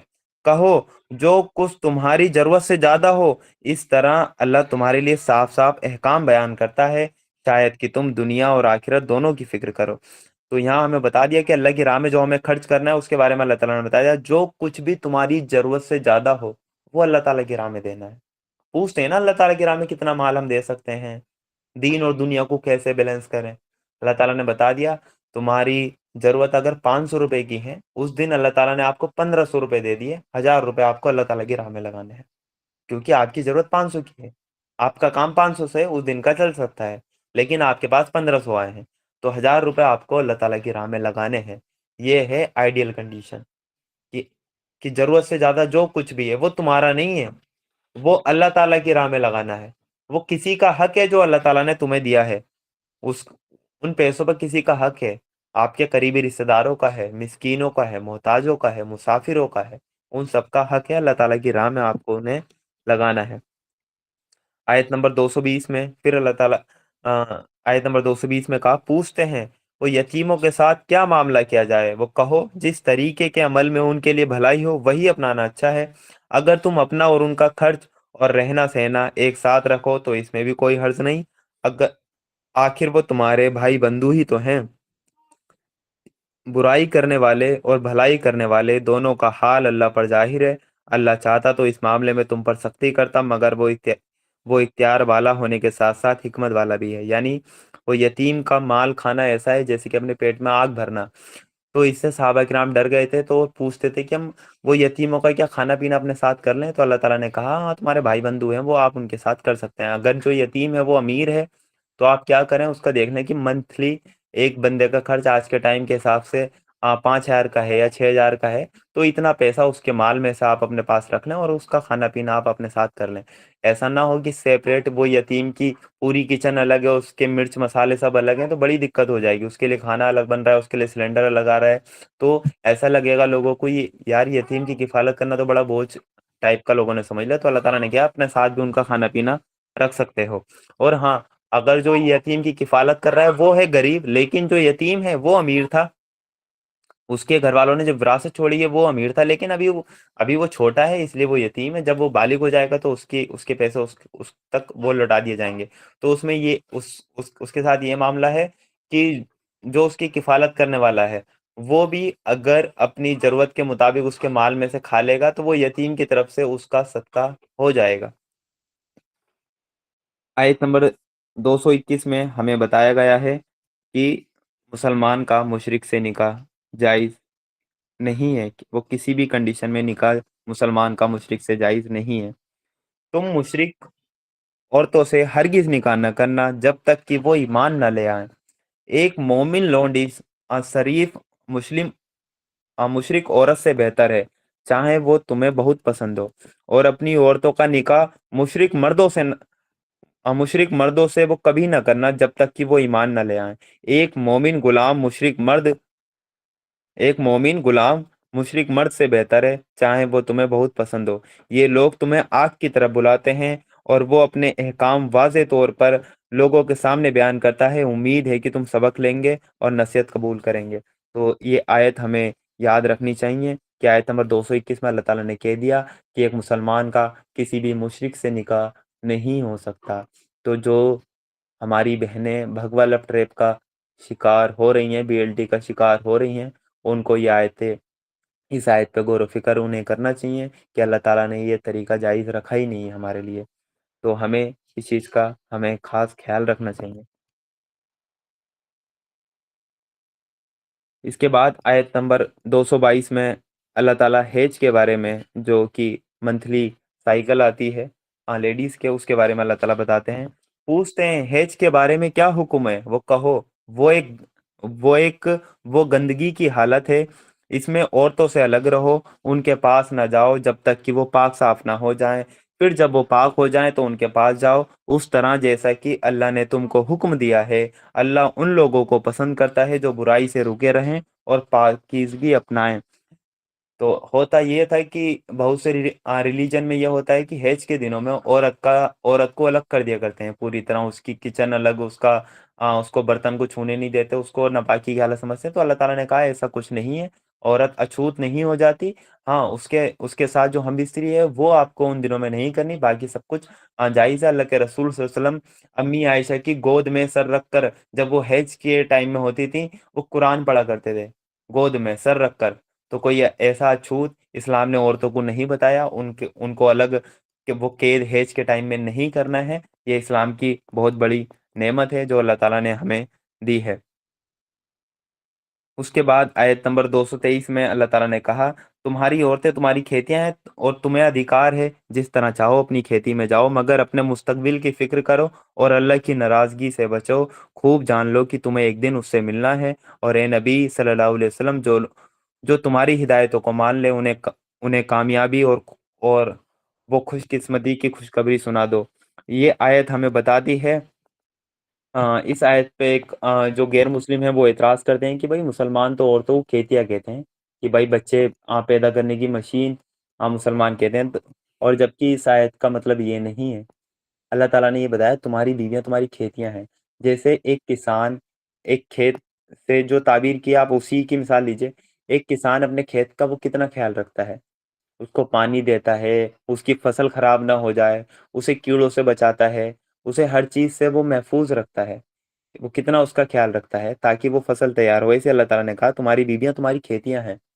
अपने मुस्तकबिल की आप फिक्र करें, यानी जो जनरेशन आपकी मतलब की उसकी गोद में की पलेगी, उसकी आपको फिक्र करनी है।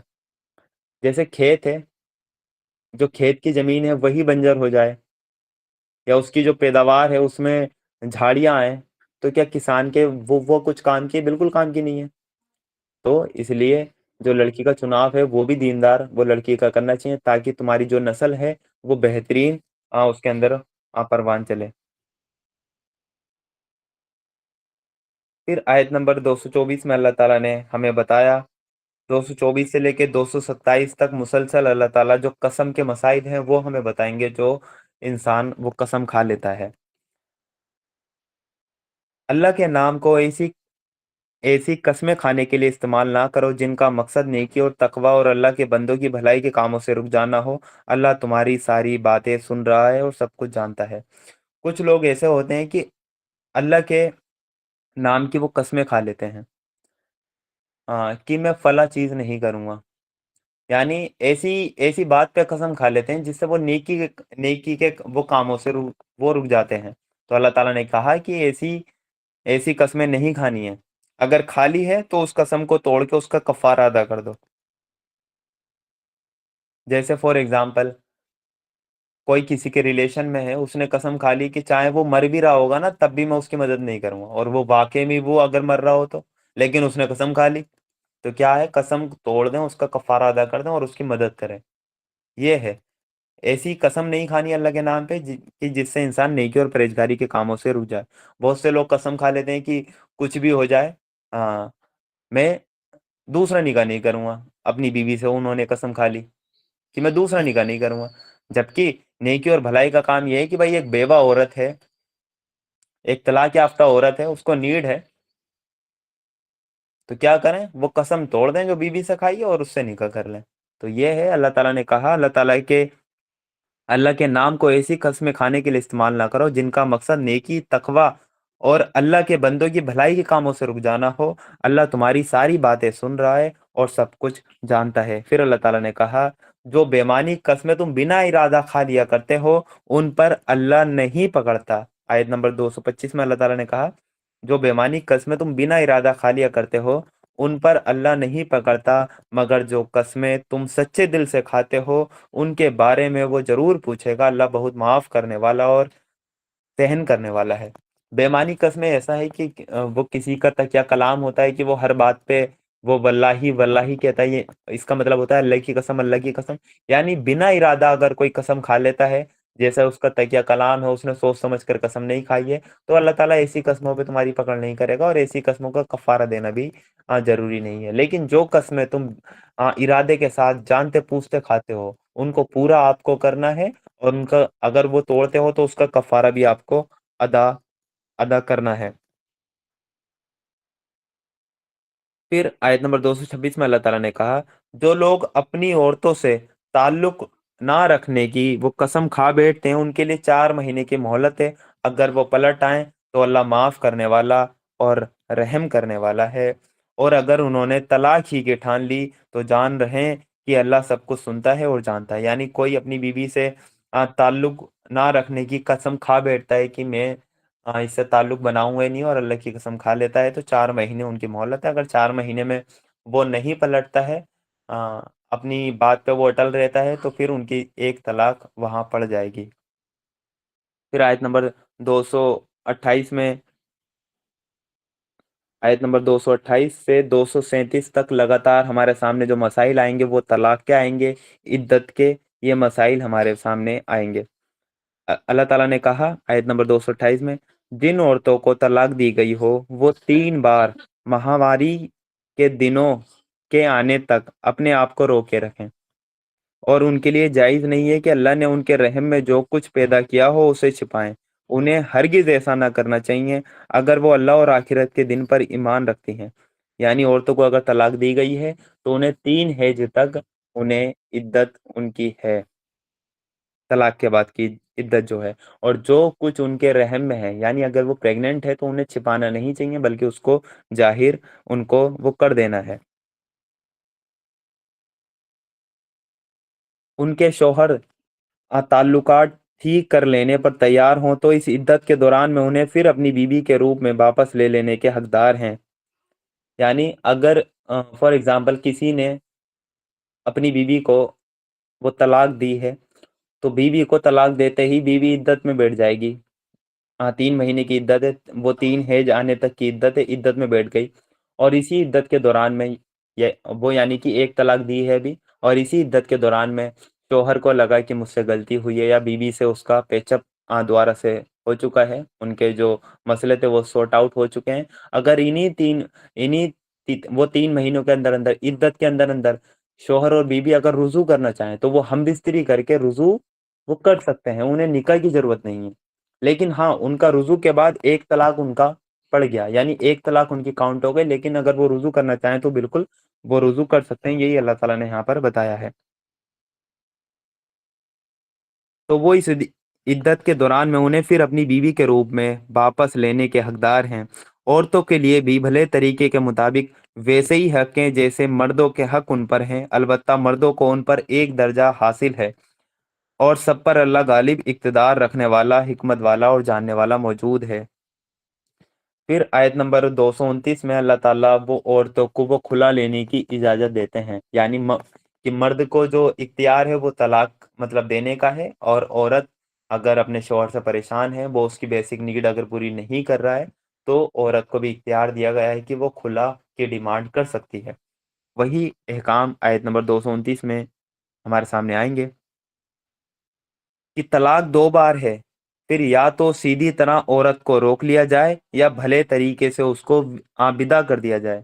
और रुखसत करते हुए ऐसा करना तुम्हारे लिए जायज़ नहीं है कि जो कुछ तुम उन्हें दे चुके हो उसमें से कुछ वापस ले लो। अलबत्ता ये सूरत इससे अलग है कि मियाँ बीवी को अल्लाह की मुकर्रर की हुई हदों पर वो कायम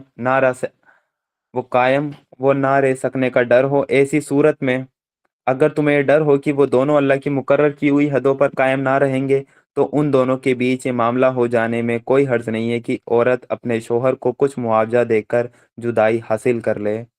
ये अल्लाह की मुकर्रर की हुई हदें हैं, इनसे आगे ना बढ़ो। जो लोग अल्लाह की हदों से आगे बढ़ते हैं वही जालिम हैं। तो अल्लाह ताला ने एक बात तो इस आयत में ये बताई कि तलाक सिर्फ 2 बार है, यानी एक शौहर ने अपनी बीवी को तलाक दी है, बीवी इद्दत में बैठ गई, और शौहर को लगा कि गलत हुआ है, या तो इद्दत के दिनों में ही अगर उसने रुजू कर लिया तो बिना निकाह के उसका रुजू माना जाएगा, लेकिन उसकी एक तलाक काउंट हो गई। फॉर एग्जाम्पल, शौहर ने बीवी को तलाक दिया, लेकिन इद्दत भी पूरी इद्दत पूरी गुजर गई, और इद्दत पूरी गुजरने के बाद बीवी भी अपने मेके चली गई, अपने घर चली गई, शौहर अपनी जिंदगी में रह रहा है, लेकिन दोनों को फिर बाद में रियलाइज हुआ कि हम साथ में ही बेहतर थे। फिर वो अगर वो वापसी मिलना चाहते हैं तो उन्हें निकाह करना पड़ेगा, लेकिन उनकी एक तलाक काउंट हो गई, ठीक है।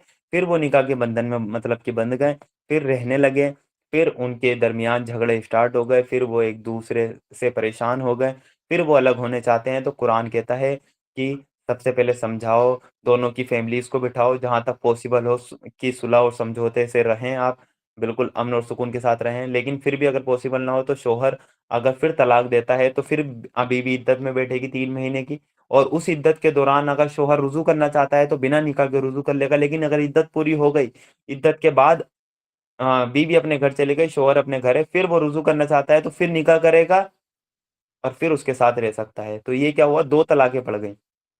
ठीक है, 2 तलाक पड़ने के बाद फिर क्या हुआ कि उनके दरमियान फिर नहीं बीत रही, और फिर दोनों फैमिलीज़ को बिठाया गया, उनमें पूरी तरह कोशिश की गई कि सुलह हो जाए, लेकिन नहीं हुई।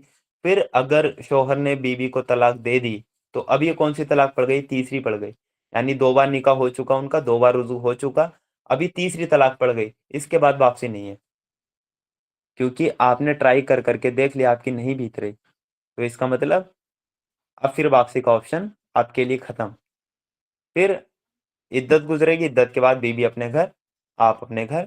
बीवी को इख्तियार है जहाँ चाहे शादी करे, आपको इख्तियार है जहाँ चाहे शादी करे। हाँ, फिर बीवी अपनी मर्जी से कहीं और शादी करती है, कोई कॉन्ट्रैक्ट नहीं है, अपनी मर्जी से कहीं और शादी करती है, और वहां भी उसकी नहीं बनती है, और वहां से उसका तलाक हो जाता है, और फिर वो सोचती है कि मेरा पहला वाला शौहर ही अच्छा था, और वो फिर इसके पास आना चाहती है, तो फिर आ सकती है, क्योंकि एक बार उसका निकाह वो कहीं और हो गया। और इसी प्रोसेस को कहते हैं हलाला, जो कि एक एक नेचुरल प्रोसेस है। लेकिन इसको कॉन्ट्रैक्ट बेस कर दिया जाए, किसी से कह दिया जाए कि भाई आप क्योंकि मैंने अपनी बीवी को 3 तलाक दे दी, आप इनसे इनसे निकाह कर लें, एक रात इनके साथ गुजारें, और अगले दिन आप इनको तलाक दे देना, तो फिर मेरा निकाह इनसे जायज हो जाएगा। ये हो गया कॉन्ट्रैक्ट बेस, ये हो गया मुआहिदा। और ये ऐसे ऐसे हलाला पे अल्लाह के रसूल सल्लल्लाहु अलैहि वसल्लम ने वो लानत फरमाई है। ये करने वाले पर और ये करवाने वाले पर सब लानती हैं, जो कॉन्ट्रैक्ट बेस हलाला करते हैं। लेकिन जो नेचुरल प्रोसेस है वो यही है कि भाई 3 बार आपकी तलाक हो गई, उनके साथ नहीं बीत रही थी, उन्होंने कहीं और निकाह कर लिया, लेकिन उनकी वहां भी ना बीती, वो वहां से भी उनका तलाक हो गया, हाँ फिर ये बाप से आ सकती हैं। इस प्रोसेस का नाम हलाला कुरान ने कहा था, जो कि आगे की आयतों में हमारे पास आ जाएगा। फिर आयत नंबर 230 में अल्लाह ताला ने कहा,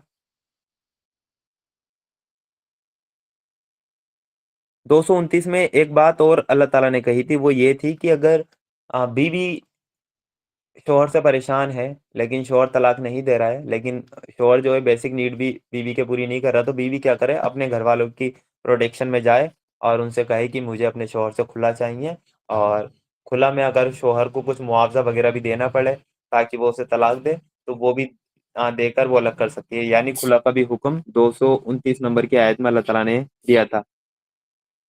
आयत नंबर 230 में अल्लाह ताला ने कहा, फिर अगर 2 बार तलाक लेने के बाद शौहर ने औरत को तीसरी बार तलाक दे दी, तो वो औरत फिर उसके लिए हलाल ना होगी, जैसा कि मैंने अभी बताया था, सिवाय इसके कि उसका निकाह वो किसी दूसरे आदमी से हो और वो उसे तलाक दे दे। यानी उसका निकाह अपनी मर्जी से कहीं वो कहीं और जगह हो और फिर वहां से भी उसकी तलाक हो जाए। तब अगर पहला शौहर और ये औरत दोनों ये समझे कि अल्लाह की मुकर्रर वो की हुई हदों पर कायम रहेंगे, तो उनके लिए एक दूसरे की तरफ रुजू कर लेने में कोई हर्ज नहीं। ये अल्लाह की मुकर्रर की हुई हदें हैं, जिन्हें वो उन लोगों की हिदायत के लिए वाज़ेह कर रहा है जो उसकी हदों को तोड़ने का अंजाम जानते हैं। यानी ये जो हलाला का जो शरई प्रोसेस है वो इसके अंदर बताया गया है, लेकिन जो अगर कॉन्ट्रैक्ट बेस हलाला होता है वो अल्लाह ताला ने उसको लानती कहा है। आयत नंबर 231 में अल्लाह ताला ने कहा, औरतों पर आपको जुल्म नहीं करना है, और जब तुम औरतों को तलाक दे दो और उनकी इद्दत पूरी होने को आ जाए, या तो भले तरीके से उन्हें रोक लो या भले तरीके से विदा कर दो।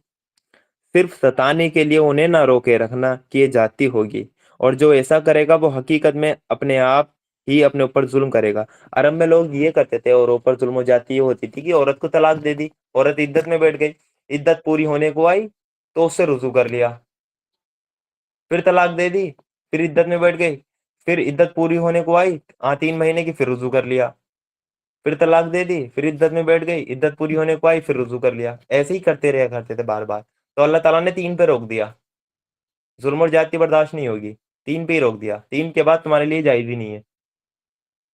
तो ये अल्लाह ताला ने यहाँ पे इस आय के जुल्म और ज्यादती से अल्लाह ताला ने रोका है। अल्लाह की आयतों का खेल ना बनाओ, भूल ना जाओ कि अल्लाह ने वो किस बड़ी नेमत से तुम्हें नवाजा है, और वो तुम्हें नसीहत करता है कि जो किताब और हिकमत उसने तुम पर उतारी है उसके एहतराम का ख्याल रखो, अल्लाह से डरो और खूब जान लो कि अल्लाह को हर बात की खबर है। जब तुम अपनी औरतों को तलाक दे चुको और वो अपनी इद्दत पूरी कर लें, तो फिर इसमें रुकावट ना बनो कि वो अपने अपने पसंद के शोहरों से निकाह कर लें, जबकि वो भले तरीके से आपस में निकाह करने पर राजी हों। तुम्हें नसीहत की जाती है कि ऐसी हरकत हरगिज न करना, अगर तुम अल्लाह और आखिरत के दिन पर ईमान लाने वाले हो। तुम्हारे लिए मुहज्जब और पाकीज़ा तरीका यही है, इससे बचो, अल्लाह जानता है तुम नहीं जानते। इस आयत में अल्लाह ताला ने बता दिया कि जो तलाक याफ्ता औरत है या जो बेवा औरत है, उसको वली की परमिशन की जरूरत नहीं है निकाह करने में। अगर वो अपनी मर्जी से कहीं और निकाह करना चाहती है तो किसी को राइट नहीं बनता कि उसमें फिर रुकावट बने। तो वली की परमिशन की जरूरत होती है औरत के लिए जब वो कुंवारी होती है। कुंवारी में वली की परमिशन के बिना उसका निकाह नहीं होगा, लेकिन अगर वो तलाक याफ्ता है या वो मतलब बेवा है, تو ولی کی پرمیشن کی ضرورت اسے نہیں ہے، جو بھی اس کا سرپرست ہے۔ یہی اللہ تعالیٰ نے آیت نمبر 232 میں وہ کہا ہے۔ آیت نمبر 233 میں پھر اللہ تعالیٰ نے کہا، 233 سے 235 تک جیسے کہ ہمارے چل رہے ہیں عدت طلاق کے مسائل اللہ تعالیٰ نے یہاں ہمیں بتائے ہیں، اور آیت نمبر 233 میں رجعت یعنی دودھ پلانے کے حکم کے بارے میں اللہ تعالیٰ ہمیں بتائیں گے۔ جو باپ چاہتے ہوں کہ ان کے بچے دودھ پینے کی پوری مدت تک دودھ پئیں تو مائیں اپنے بچے کو پورے 2 سال تک دودھ پلائیں۔ اس صورت میں بچے کے باپ کو بھلے طریقے سے انہیں کھانا کپڑا دینا ہوگا، مگر کسی پر اس کی وسعت سے بڑھ کر بوجھ نہ ڈالنا چاہیے۔ نہ تو ماں کو اس وجہ سے تکلیف میں ڈالا جائے کہ بچہ اس کا ہے، اور نہ باپ ہی کو اس وجہ سے تنگ کیا جائے کہ بچہ اس کا ہے۔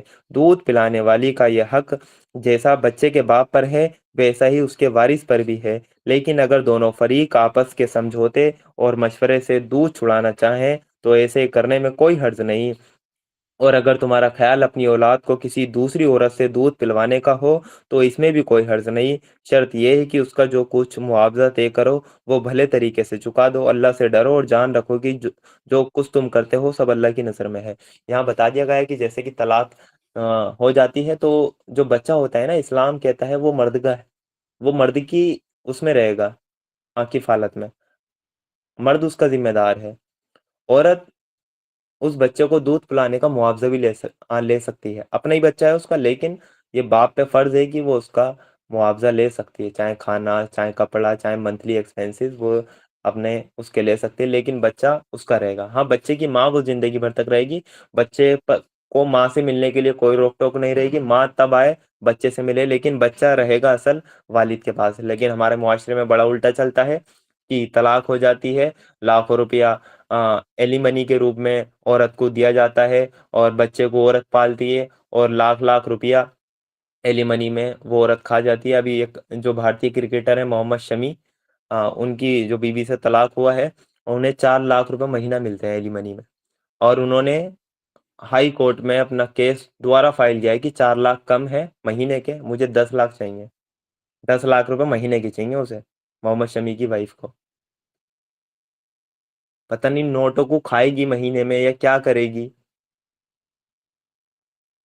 تو 10 لاکھ انہیں مہینے کے چاہیے۔ تو یہ بڑا ظلم اور زیادتی مرد پر اس معاشرے میں ہو رہی ہے، جو کہ ایسا نہیں ہونا چاہیے تھا، اور اکثر دیکھا جاتا ہے ہمارے جو قانون ہوتے ہیں اس میں بچے کو جو ہے نا ماں کے پاس ہی رکھا جاتا ہے، اور بیچارہ جو مرد ہوتا ہے سارا وہ خرچہ بھی اٹھاتا رہتا ہے، لیکن اس کو ملنے بھی نہیں وہ نہیں دیا جاتا، اور ماں جو ہے بچے کو اپنی طرف کر لیتی ہے، اور اینڈ میں وہ بچے کو بیچارے وہ بچہ بھول بھی جاتا ہے کہ میرا باپ ہے کون، جو کہ بڑا غلط ہمارے معاشرے میں ہوتا ہے۔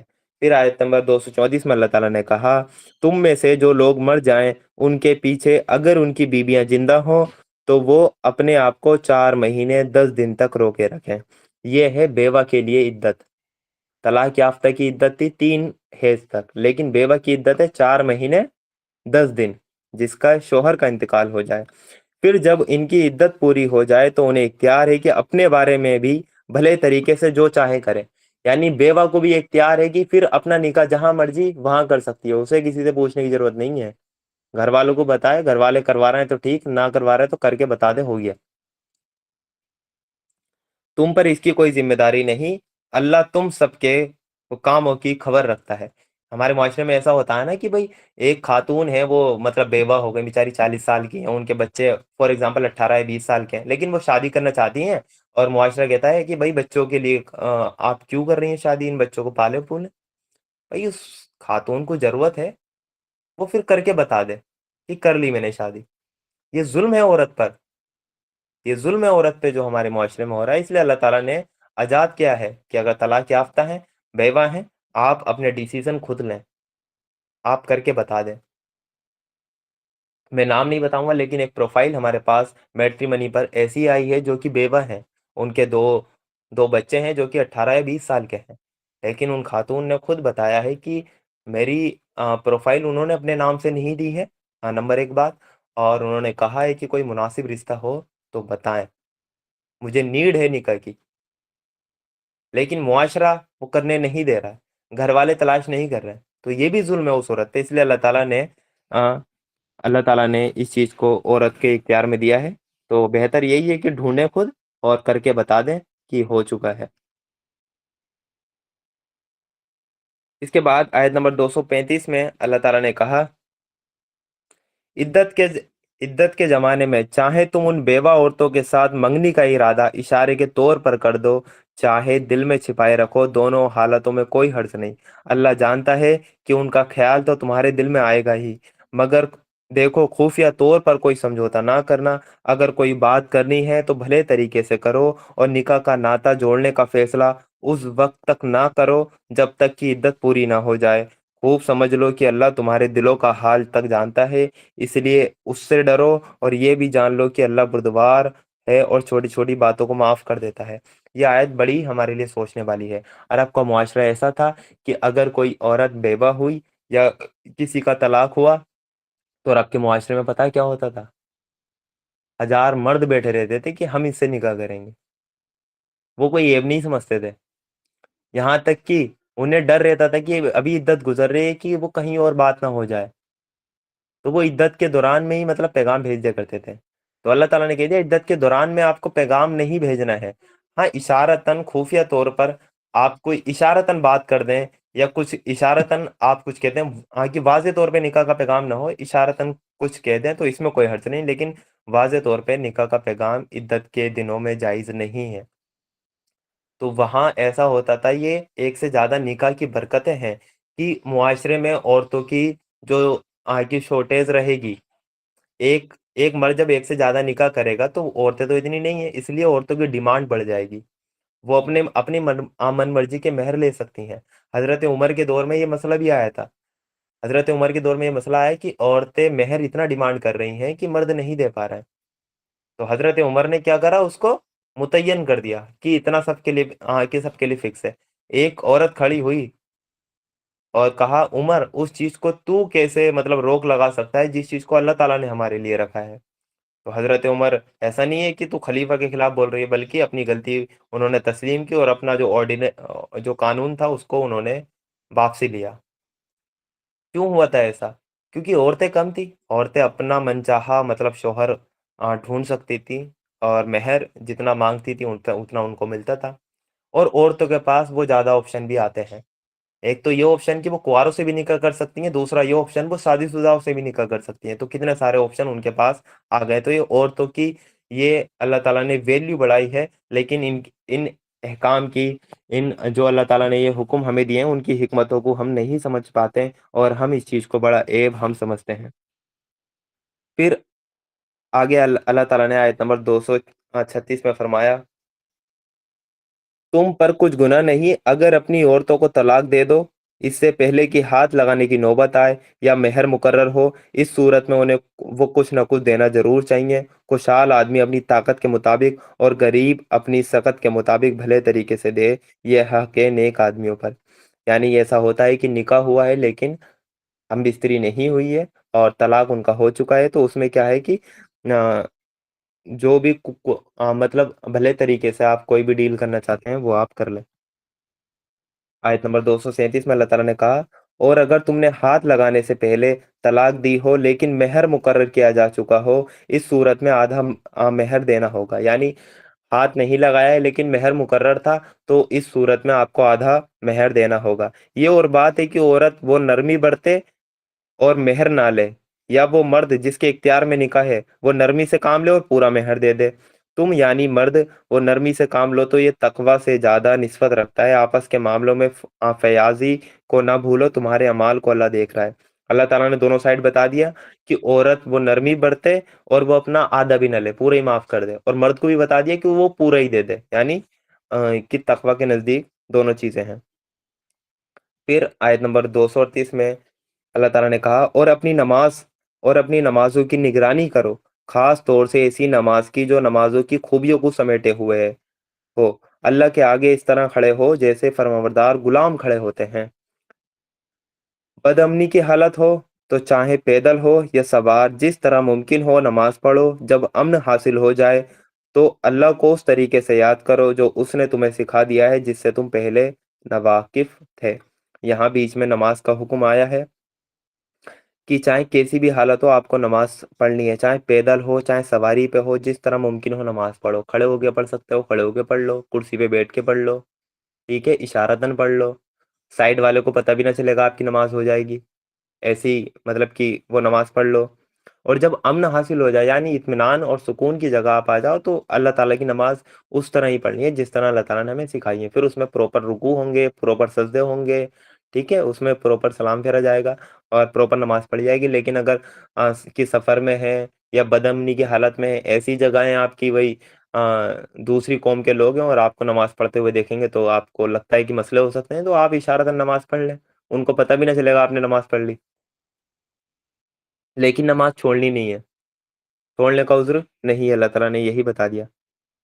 آیت نمبر 240 میں اللہ تعالیٰ کی بیوہ عورت کے بارے میں وصیت کے بارے میں ہمیں بتاتے ہیں، تم میں سے جن لوگوں کی موت ہو جائے اور وہ اپنے پیچھے بیویاں چھوڑ رہے ہوں تو ان کو چاہیے کہ اپنی بیویوں کے حق میں یہ وصیت کر جائیں کہ 1 سال تک ان کو کھانا کپڑا دیا جائے اور وہ گھر سے نہ نکالی جائیں، پھر اگر وہ خود نکل جائیں تو اپنے معاملے میں بھلے طریقے سے وہ جو کچھ بھی کریں اس کی کوئی ذمہ داری تم پر نہیں، اللہ پر وہ اللہ سب پر غالب اقتدار رکھنے والا، حکمت والا اور جاننے والا ہے۔ یعنی جو بیوہ عورتیں تمہارے پیچھے رہ جائیں گی تو ان کے بارے میں اپنی بیوی کے بارے میں انسان کو وصیت کرنی چاہیے کہ بھئی 1 سال تک جو انہیں گھر سے نہ نکالا جائے، سب کچھ انہیں دیا جائے، ہاں اگر وہ کہیں اور نکاح کر کے خود جانا چاہتی ہیں تو وہ ان کا فیصلہ ہے، وہ بالکل جا سکتی ہیں۔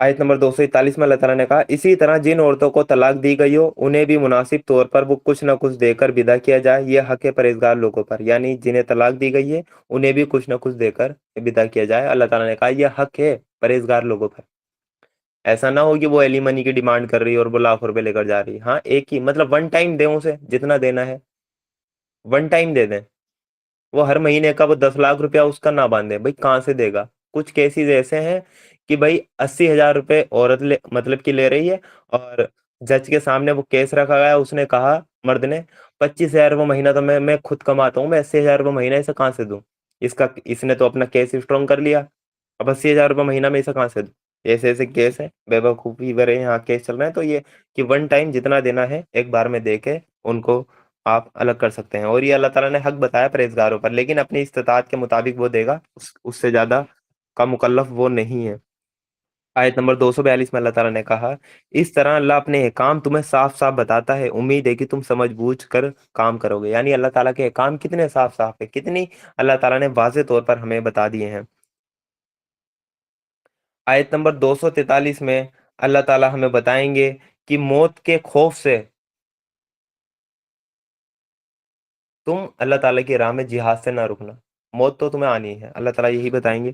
تم نے ان لوگوں کی حالت پر بھی کچھ غور کیا جو موت کے ڈر سے اپنے گھر بار چھوڑ کر نکلے تھے اور ہزاروں کی تعداد میں تھے، اللہ نے ان سے کہا مر جاؤ، پھر اس نے ان کو دوبارہ زندگی بخشی، حقیقت یہ ہے کہ اللہ انسان پر بڑا فضل کرنے والا ہے مگر زیادہ تر لوگ شکر ادا نہیں کرتے۔ آیت نمبر 244 مسلمانوں اللہ کی راہ میں جنگ کرو، خوب جان رکھو کہ اللہ سننے والا اور جاننے والا ہے، تم میں کون ہے جو اللہ کو اچھا قرض دے تاکہ اللہ اسے کئی گنا بڑھا چڑھا کر واپس کرے، گھٹانا بھی اللہ کے اختیار میں ہے، بڑھانا بھی، اور اسی کی طرف تمہیں پلٹ کر جانا ہے۔ یہاں اللہ تعالیٰ نے مسلمانوں سے وہ قرض حسنہ مانگا ہے، اللہ تعالیٰ کے دین کی سربلندی میں آپ جو بھی پیسہ لگائیں گے یہ پیسہ اللہ تعالیٰ کے یہاں آپ کا وہ قرض ہے، اللہ تعالیٰ اس کو کہتا ہے یہ میرے اوپر قرض ہے، اس کو کہتے ہیں قرض حسنہ، اور اللہ تعالیٰ اس کو لوٹائے گا آپ کو آخرت میں۔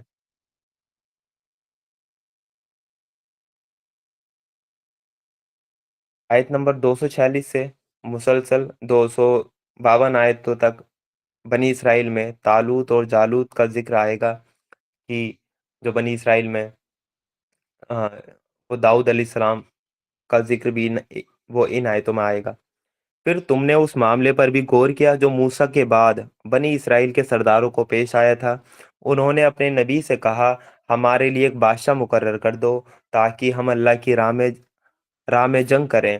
نبی نے پوچھا وہ کہیں ایسا تو نہ ہوگا کہ تم کو لڑائی کا حکم دیا جائے پھر تم نہ لڑو؟ وہ کہنے لگے بھلا یہ کیسے ہو سکتا ہے کہ ہم اللہ کی راہ میں نہ لڑیں جبکہ ہمیں اپنے گھروں سے نکال دیا گیا ہے اور ہمارے بال بچے ہم سے हमसे वो जुदा कर दिए गए हैं, मगर जब उनको जंग का हुक्म दिया गया तो एक छोटी तादाद के सिवा वो सब के सब पीठ फेर गए। अल्लाह उनमें से एक एक जालिम को जानता है। उनके नबी ने उनसे कहा कि अल्लाह ने तालूत को तुम्हारे लिए बादशाह मुकर्रर किया है। ये सुनकर वो बोले, हम पर बादशाह बनने का वो कैसा हकदार हो गया? उसके मुकाबले में बादशाही के हम ज्यादा हकदार हैं। वो तो कोई बड़ा मालदार आदमी नहीं है। नबी ने जवाब दिया, अल्लाह ने तुम्हारे मुकाबले में उसी को चुना है। उसको दिमागी और जिस्मानी दोनों तरह की भरपूर सलाहियतें दी हैं, और अल्लाह को इख्तियार है कि अपना मुल्क जिसे चाहे दे। अल्लाह बड़ी समाई वाला और सब कुछ जानने वाला है। इसके साथ उनके नबी ने उनको ये भी बताया कि अल्लाह की तरफ से उसके बादशाह मुकर्रर होने की पहचान ये है, उसके दौर में वो संदूक तुम्हें वापस मिल जाएगा जिसमें तुम्हारे रब की तरफ से तुम्हारे लिए दिल के इत्मीनान का सामान है, जिसमें मूसा के लोगों और हारून के लोगों की छोड़ी हुई तवर्रुकात यानी बरकत वाली चीजें हैं, जिसको इस वक्त फरिश्ते संभाले हुए हैं। अगर तुम ईमान वाले हो तो ये तुम्हारे लिए बड़ी निशानी है। बनी इसराइल में मूसा अलैहिस्सलाम के जाने के बाद आ, बनी इसराइल दोबारा पस्ती में आ गई और दोबारा गुलाम हो गई थी। तो फिर एक नबी उनके दरमियान आए थे, और बनी इसराइल का जो संदूक था जिसमें मूसा अलैहिस्सलाम के वो तबर्रुकात थे, वो यूसुफ अलैहिस्सलाम की जो एक उसमें की जो शर्ट थी वो भी थी, मूसा अलैहिस्सलाम की लाठी भी थी, तो वो एक संदूक में थी। और जब वो बनी इसराइल के पास रहती थी तो बनी इसराइल अल्लाह के हुक्म से उन जंगों को वो जीतते थे। तो वो यहाँ पर बनी इसराइल को दोबारा जंग का हुक्म दिया गया और बादशाह मुकर्रर करने वो कहा गया। तो तालूत को बादशाह मुकर्रर वो किया गया, लेकिन तालूत कोई अमीर शख्स नहीं था, बल्कि वो गरीब था। तो बनी इसराइल ने ऑब्जेक्शन कर दिया, ये कैसे हमारे बादशाह बन सकते हैं जबकि हम ज़्यादा अमीर हैं। और तो अल्लाह ताला ने फिर वो नबी ने कहा, ये तो अल्लाह ताला ने ही इनको चुना है, और ये जिस्मानी कुव्वत भी रखते हैं और जहनी कुव्वत भी, यानी ये सलाहियतें अपने अंदर रखते हैं। और अल्लाह ताला ने बता दिया इनके मुकर्रर होने की ये चीज़ है कि वो संदूक तुम्हें वापसी मिल जाएगा, जो कि इस वक्त फरिश्ते उठाए हुए हैं, जिसके अंदर मूसा अलैहिस्सलाम की और जो हारून अलैहिस्सलाम है, यूसुफ अलैहिस्सलाम है, उनकी जो छोड़ी हुई चीज़ें हैं वो उस संदूक के अंदर हैं। आयत नंबर 249 में अल्लाह ताला ने कहा, फिर जब तालूत फौज लेकर चला तो उसने कहा, एक नदी पर अल्लाह की तरफ से तुम्हारी आजमाइश होने वाली है, उसका पानी पिएगा वो मेरा साथी नहीं। यानी जब कि तालूत जो थे बनी इसराइल को लेकर चले, फौज लेकर चलें, तो उन्होंने पहले ही आगाह कर दिया, एक नदी पड़ेगी, उस नदी से कोई पानी नहीं पिएगा, वो अल्लाह ताला की तरफ से आजमाइश है, और जो पानी पी लेगा वो हमारा साथी नहीं। और हाँ, उन्होंने ये इजाजत दे दी कि अगर कोई एक आध चुल्लू पी ले तो कोई हर्ज नहीं, लेकिन पेट भर के कोई पानी नहीं पिएगा। तो ये इसमें थी, अल्लाह ताला की तरफ से आजमाइश थी। जो उसका पानी पिएगा वो मेरा साथी नहीं, मेरा साथी सिर्फ वो है जो प्यास ना बुझाए। हाँ, एक आध चुल्लू कोई पी ले तो पी ले, मगर एक छोटे से गिरोह के सिवा उन सब ने उस नदी से खूब पानी पिया। यानी सब के सब पानी पिएगा, बस एक छोटे से एक गिरोह के सिवा उन्होंने पानी नहीं पिया ज्यादा, लेकिन बाकी पूरी बनी इसराइल ने वह होगा हुकुम हुकुम भर पेट उन्होंने पानी पी लिया। फिर आगे बताएंगे, फिर तालूत और उसके साथी मुसलमान वो नदी पार करके आगे बढ़े, तो उन्होंने तालूत से कह दिया, आज हम में जालूत, जालूत कौन है? ये जो दुश्मन कौम थी उसका ये बादशाह था जालूत। जालूत और उसकी फौजों का मुकाबला करने की ताकत नहीं। यानी इन्होंने पेट भर के पानी पी लिया, अल्लाह ताला की आजमाइश में खरे नहीं उतरे, और जैसे ही नदी पार करके निकले तो कि तालूत अलैहिस्सलाम से कह दिया कि भाई हम में तो ताकत नहीं बची जालूत से लड़ने की। लेकिन जो लोग ये समझते थे कि उन्हें एक दिन अल्लाह से मिलना है, उन्होंने कहा कि कई बार ऐसा हुआ है कि बहुत छोटा सा गिरोह अल्लाह के हुक्म से बड़े गिरोह पर छा गया। अल्लाह सब्र करने वालों का साथी है। यानी जिन लोगों ने सिर्फ एक आध चुल्लू ही पानी पिया था, वो अल्लाह ताला की आजमाइश में खरे उतरे थे। उन्होंने कहा था कि बहुत बार ऐसा हुआ है कि एक छोटा सा गिरोह अल्लाह के हुक्म से बड़े के बड़े गिरोह पर वो छा गया, जैसा कि हमें वो हाल में फिलिस्तीन में देखने को मिला। एक छोटा सा गिरोह जो वर्ल्ड की सुपर पावर थी, उनको उन्होंने वो 2 साल तक कोई कब्जा उन्होंने नहीं दिया है। तो छोटा सा गिरोह बड़े से बड़े गिरोह पर वो छा जाता है अल्लाह ताला के हुक्म से।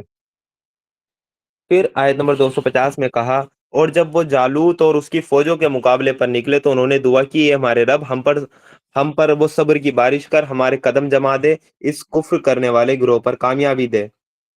आखिरकार अल्लाह के हुक्म से उन्होंने काफिरों को मार भगाया। दाऊद ने जालूत को कत्ल कर दिया। यानी बनी इसराइल में जो जालूत बादशाह था दुश्मन कौम का, उसको जो कत्ल करने वाले थे वो दाऊद अलैहिस्सलाम है। इस टाइम पे दाऊद अलैहिस्सलाम अभी वो यंग थे। यंग एज में ही उन्होंने कि जालूत का कत्ल किया, और आगे जाकर यही फिर दाऊद अलैहिस्सलाम बनी इसराइल के बादशाह बने, और इनके बेटे थे सुलेमान अलैहिस्सलाम। दोनों को अल्लाह ताला ने फिर नबी भी बनाया था। वो काफिरों को मार भगाया, और दाऊद ने जालूत को कत्ल कर दिया। अल्लाह ने उसे सल्तनत दी और हिकमत से नवाजा, और जिन जिन चीजों को चाहा उसको इल्म दिया। अगर इस तरह अल्लाह इंसानों के एक गिरोह को दूसरे गिरोह के जरिए से ना हटाता रहता तो जमीन का निज़ाम बिगड़ जाता। लेकिन दुनिया के लोगों पर अल्लाह की बड़ी मेहरबानी है कि वो इस तरह बिगाड़ को दूर करने का इंतज़ाम करता रहता है।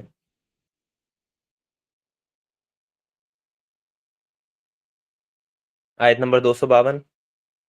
ये अल्लाह की आयतें हैं जो हम ठीक ठीक तुमको सुना रहे हैं, और ए मोहम्मद सल्लल्लाहु अलैहि वसल्लम, तुम यकीनन उन लोगों में से हो जो रसूल बनाकर भेजे गए हैं।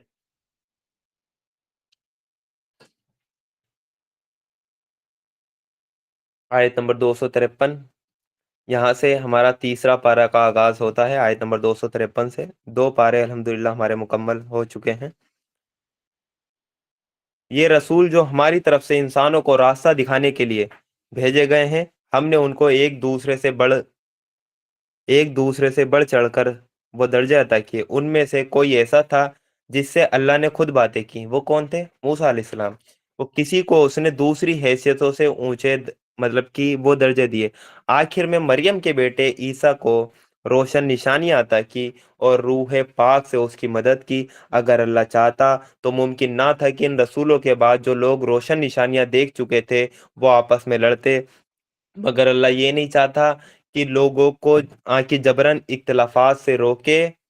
इस वजह से उन्होंने आपस में इख्तिलाफ किया। फिर कोई ईमान लाया, किसी ने कुफ्र का रास्ता अपनाया। हाँ, अल्लाह चाहता तो वो हरगिज ना लड़ते, मगर अल्लाह जो चाहता है करता है। यानी जो दुनिया में अलग अलग धर्म बने, अलग अलग रिलीजन बने, अल्लाह चाहता तो ये सब एक ही रिलीजन पे रह सकते थे, लेकिन अल्लाह ताला जबरदस्ती किसी को मनवाना नहीं चाहता। इसी चीज का तो इम्तिहान है। आयत नंबर 254 में अल्लाह ताला ने कहा, ए लोगो जो ईमान लाए हो, जो कुछ माल दौलत हमने तुमको दिया है उसमें से खर्च करो। फिर अल्लाह ताला ने खर्च करने का हुक्म दे दिया, इससे पहले कि वो दिन आए जिसमें ना खरीद फरोख्त वो होगी, ना दोस्ती काम आएगी, ना सिफारिश चलेगी, और जालिम असल में वही है जो कुफ्र की रविश अपनाने वाले हैं। यानी अभी माल खर्च कर लो, फिर वो दिन आएगा जिसमें ना कोई फिदिया चलेगा, ना दोस्ती काम आएगी, ना ही किसी की सिफारिश चलेगी। जो अभी माल खर्च करोगे वही तुम अल्लाह ताला के यहाँ उसका अज्र पाओगे। आयत नंबर 255 जो कि आयतुल कुर्सी हमारी है। आयतुल कुर्सी, इसकी बड़ी फजीलत वो अहदीस में आई है। अल्लाह ताला ने कहा, अल्लाह हमेशा जिंदा रहने वाली वो हस्ती है जो पूरी कायनात को संभाले हुए है। उसके सिवा कोई खुदा नहीं है। वो ना सोता है, ना उसे ऊँग लगती है। जमीन और आसमान में जो कुछ है उसी का है। कौन है जो उसके सामने उसकी इजाजत के बिना सिफारिश कर सके?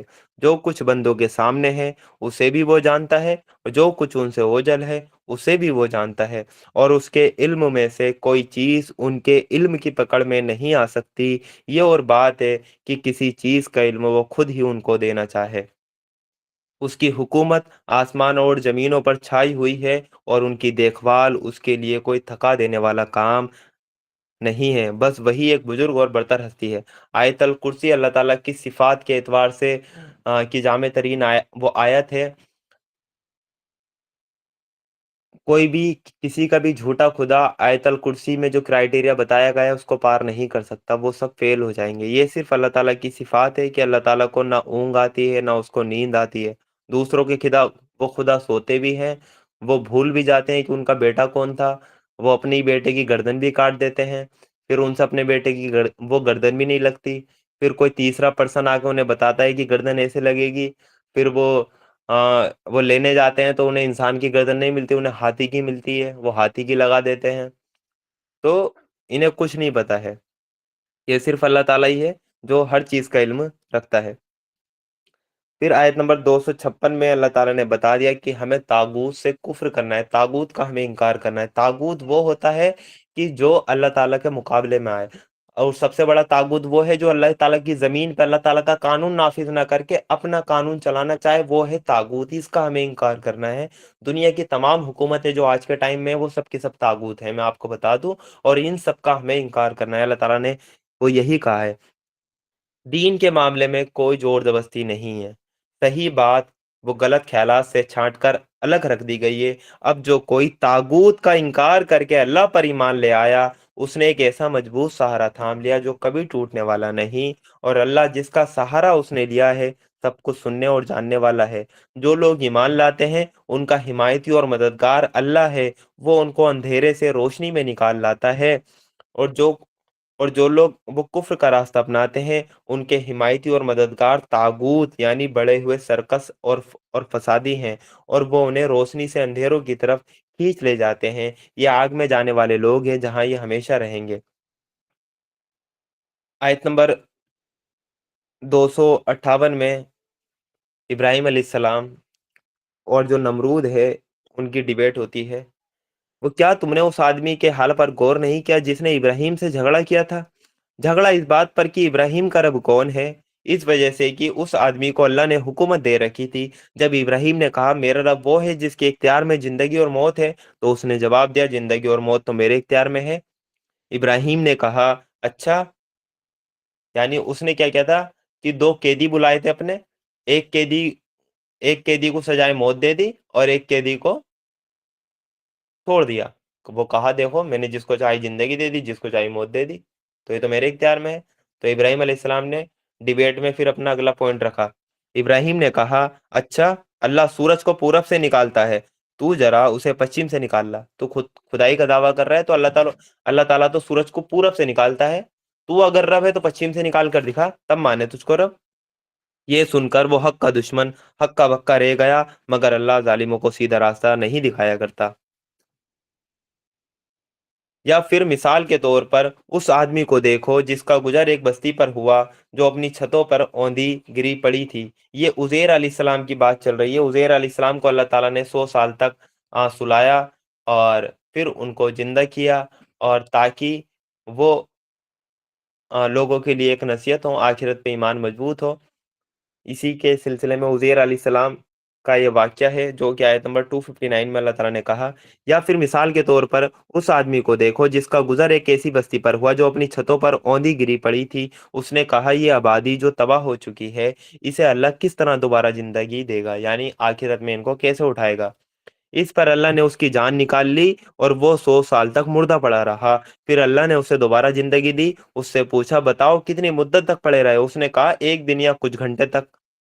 वो कुछ घंटे रहा हूँगा। कहा तुम पर 100 साल इसी हालत में बीत चुके हैं। अब जरा अपने खाने और पीने को देखो कि इसमें जरा भी तब्दीली नहीं आई है। दूसरी तरफ जरा अपने अपने वो गधे को भी देखो कि इसका पंजर तक जर्जर हो रहा है। ये हमने इसलिए किया कि तुम्हें लोगों के लिए एक निशानी बना देना चाहते हैं। फिर देखो कि हड्डियों के इस पंजर को हम किस तरह उठाकर गोश्त और खाल उस पर चढ़ाते हैं। इस तरह जब हकीकत उसके सामने बिल्कुल वाज़ेह हो गई, तो उसने कहा मैं जानता हूँ कि अल्लाह हर चीज़ पर कुदरत रखता है। और वो वाक़या भी तुम्हारे सामने रहे जब इब्राहीम ने कहा था कि मेरे मालिक मुझे दिखा, तू मुर्दों को कैसे ज़िंदा करता है? वो कहा क्या तू ईमान नहीं रखता? उसने अर्ज़ किया ईमान तो रखता हूँ मगर दिल का इत्मीनान चाहता हूँ। वो कहा अच्छा तो 4 परिंदे ले, उनको अपने से हिला-मिला ले, फिर उनको एक-एक हिस्सा एक-एक पहाड़ पर रख दे, फिर उनको पुकार वो तेरे पास दौड़े चले आएँगे। खूब जान ले कि वो अल्लाह बड़े इक़्तिदार वाला और हिकमत वाला है। ये इब्राहीम अलैहिस्सलाम ने अल्लाह ताला से रिक्वेस्ट की थी कि मुझे यकीन तो है कि तू मुर्दों को उठाएगा, लेकिन मैं आँखों से देखना चाहता हूँ कि तू ये कैसे करेगा? तो अल्लाह ताला ने कहा था कि 4 परिंदे ले, उनको ज़बह कर, उनका गोश्त आपस में मिला दे, चारों अलग-अलग पहाड़ियों पे रख दे और फिर तू उनको पुकार, वो सब के सब परिंदे बनकर उड़ने लगेंगे, ताकि तुझको इस चीज़ का यकीन हो जाए। आयत नंबर 261 से 274 तक अल्लाह ताला की राह में खर्च करने के बारे में अल्लाह ताला लगातार बताएंगे। 261 से 274 तक लगातार 13-14 आयतें अल्लाह ताला अल्लाह की राह में माल खर्च करने पर हमें बताएंगे सूरह बकरा के लास्ट में। तो ये हमें देखना चाहिए कि अल्लाह की राह में माल खर्च करने पे کہ وہ کتنی اللہ تعالیٰ نے فضیلت رکھی ہے، اور مثالوں کے ذریعے ہمیں بات اللہ تعالیٰ یہاں سمجھائیں گے۔ جو لوگ اپنے مال اللہ کی راہ میں خرچ کرتے ہیں، ان کے خرچ کی مثال ایسی ہے جیسے ایک دانہ بویا جائے، اس سے 7 بالیں نکلیں اور ہر بال میں سے 100 دانے ہوں۔ اسی طرح اللہ جس کے عمل چاہتا ہے بڑھوتری دیتا ہے، وہ بڑے کھلے ہاتھ والا بھی ہے اور سب کو جاننے والا بھی ہے، یعنی اللہ تعالیٰ ایک عمال کا 700 گنا تک یہاں پر کر دیتا ہے۔ جو لوگ اپنے مال اللہ کی راہ میں خرچ کرتے ہیں اور خرچ کر کے پھر احسان نہیں جتاتے، نہ دکھ دیتے ہیں، ان کا بدلہ ان کے رب کے پاس ہے، ان کے لیے کسی رنج اور خوف کا موقع نہیں ہے۔ یعنی اللہ کی راہ میں دینے کے بعد آپ کو احسان بھی کسی پر نہیں جتانا ہے۔ ایک میٹھا بول وہ کسی ناگوار بات پر ذرا سی آنکھ بچا جانا اس خراج سے بہتر ہے جس کے پیچھے دکھ ہو۔ اللہ بے نیاز ہے، بردباری، سہنشیل، وہ سہن کرنا اس کی صفات ہے۔ یعنی ایسا نہ ہو کہ مال دیکھ کر آپ اس کو دکھ دے رہے ہیں کہ بھائی یہ جو کچھ بھی ہے میری وجہ سے ہے، میں نے اس کی مدد کی تھی، اس کے پاس تو کچھ مطلب تھا ہی نہیں، تو یہ اس سے بہتر ہے آپ معذرتی ان سے کر لیں۔ پھر اللہ تعالیٰ نے کہا، اے ایمان لانے والو، اپنے صدقے کو احسان جتا کر اور دکھ دے کر اس آدمی کی طرح مٹی میں نہ ملا دو جو اپنا مال صرف لوگوں کو دکھانے کے لیے خرچ کرتا ہے، نہ اللہ پر ایمان رکھتا ہے نہ آخرت پر۔ اس کے خرچ کی مثال ایسی ہے جیسے ایک چٹان تھی جس پر مٹی کی تہ جمی ہوئی تھی، اس پر جب زور کی بارش ہوئی تو وہ ساری مٹی بہہ گئی اور صاف چٹان کی چٹان رہ گئی۔ ایسے لوگ اپنی نظر میں خیرات کر کے جو نیکی کماتے ہیں اس سے کچھ بھی ان کے ہاتھ نہیں آتا۔ انکار کرنے والوں کو سیدھی راہ دکھانا اللہ کا دستور نہیں ہے۔ اس کے برخلاف جو لوگ اپنے مال صرف اللہ کی خوشی کی چاہت میں دل کے پورے جماو اور قرار کے ساتھ وہ خرچ کرتے ہیں، ان کے خرچ کی مثال ایسی ہے جیسے کہ وہ کسی اونچی سطح پر ایک باغ ہو، اگر زور کی بارش ہو جائے تو 2 گنا پھل لائے، اور اگر زور کی بارش نہ بھی ہو تو ایک ہلکی فوہار ہی اس کے لیے کافی ہو جائے۔ تم جو کرتے ہو سب اللہ کی نظر میں ہے۔ کیا تم میں سے کوئی یہ پسند کرتا ہے کہ اس کے پاس ایک ہرا بھرا باغ ہو، نہروں سے سینچا ہوا، کھجوروں اور انگوروں اور ہر قسم کے پھلوں سے لدا ہوا، اور وہ ٹھیک اس وقت تک تیز بگولوں کی چپیٹ میں آ کر جھلس جائے جبکہ وہ خود بوڑھا ہو، اس کے چھوٹے بچے ابھی کسی لائق نہ ہو؟ اس طرح اللہ اپنی باتیں تمہارے سامنے بیان کرتا ہے، شاید کہ تم غور فکر کرو۔ اے لوگو جو ایمان لائے ہو، جو مال تم نے کمائے ہیں اور جو کچھ ہم نے زمین سے تمہارے لیے نکالا ہے، اس میں سے بہتر حصہ اللہ کی راہ میں خرچ کرو۔ بہتر حصہ خرچ کرنا ہے اللہ کی راہ میں۔ ایسا نہ ہو کہ اس کی راہ میں دینے کے لیے بری سے بری چیز وہ چھانٹنے کی کوشش کرنے لگو، حالانکہ وہی چیز اگر کوئی تمہیں دے تو تم ہرگز اسے لینا نہ چاہو گے۔ یہ اور بات ہے کہ اس کو قبول کرنے میں تم دیکھی اندیکھی کر جاؤ۔ تمہیں جان لینا چاہیے کہ اللہ بے نیاز اور بہترین صفات والا ہے۔ شیطان تمہیں غریبی سے ڈراتا ہے اور شرمناک رویہ اپنانے کے لیے اکساتا ہے، مگر اللہ اپنی بخشش اور مہربانی کی امید دلاتا ہے۔ اللہ بڑی سمائی والا اور سب کچھ جاننے والا ہے۔ جس کو چاہتا ہے حکمت عطا کرتا ہے، اور جس کو حکمت ملی اسے حقیقت میں بڑی دولت مل گئی۔ ان باتوں سے صرف وہی لوگ سیکھ لیتے ہیں جو عقل مند ہے۔ تم نے جو کچھ بھی خرچ کیا ہو اور جو منت بھی مانی ہو، اللہ اسے جانتا ہے، اور ظالموں کا کوئی مددگار نہیں۔ اگر اپنے صدقے کھلے طور پر دو تو یہ بھی اچھا ہے، لیکن اگر چھپا کر محتاجوں کو دو تو یہ تمہارے لیے زیادہ اچھا ہے۔ تمہاری بہت سی برائیاں اس طریقے سے مٹ جاتی ہیں، اور جو کچھ تم کرتے ہو اللہ کو ہر حال میں اس کی خبر ہے۔ اے نبی صلی اللہ علیہ وسلم، لوگوں کو ہدایت بخش دینے کی ذمہ داری تم پر نہیں ہے۔ ہدایت تو اللہ ہی جسے چاہتا ہے دیتا ہے۔ بھلائی کے راستے میں جو مال تم خرچ وہ کرتے ہو وہ تمہارے اپنے لیے بھلے ہیں، آخر تم اسی لیے تو خرچ کرتے ہو کہ اللہ کی خوشی حاصل ہو۔ تو جو کچھ مال تم بھلائی کے راستے میں خرچ کرو گے اس کا پورا پورا بدلہ تمہیں دیا جائے گا، اور تمہارا حق ہرگز نہ مارا جائے گا۔ اور پھر اللہ تعالیٰ آیت نمبر 273 میں بتائیں گے کہ خاص طور پر مدد کے حقدار وہ تنگ دست ہیں جو اللہ کے کام میں ایسے گھر گئے ہیں کہ اپنی نجی روزی حاصل وہ کرنے کے لیے زمین میں کوئی دوڑ دھوپ نہیں کر سکتے۔ ان کی خودداری دیکھ کر انجان آدمی سمجھتا ہے کہ خوشحال لوگ ہیں۔ تم ان کے چہروں سے ان کی اندرونی حالت پہچان سکتے ہو، مگر وہ ایسے لوگ نہیں ہیں کہ لوگوں کے پیچھے پڑ کر کچھ مانگے۔ ان کی مدد میں جو کچھ مال تم خرچ کرو گے وہ اللہ سے چھپا نہ رہے گا۔ جو لوگ اپنے مال رات دن کھلے اور چھپے خرچ کرتے ہیں ان کا بدلہ ان کے رب کے پاس ہے، ان کے لیے کسی ڈر اور رنج کی بات نہیں ہے۔ مگر جو لوگ سود کھاتے ہیں، اب 275 سے لے کے 281 تک سود کے بارے میں احکام آئیں گے کہ سود حرام ہے، اور یہ اللہ تعالیٰ ہمیں بتائیں گے۔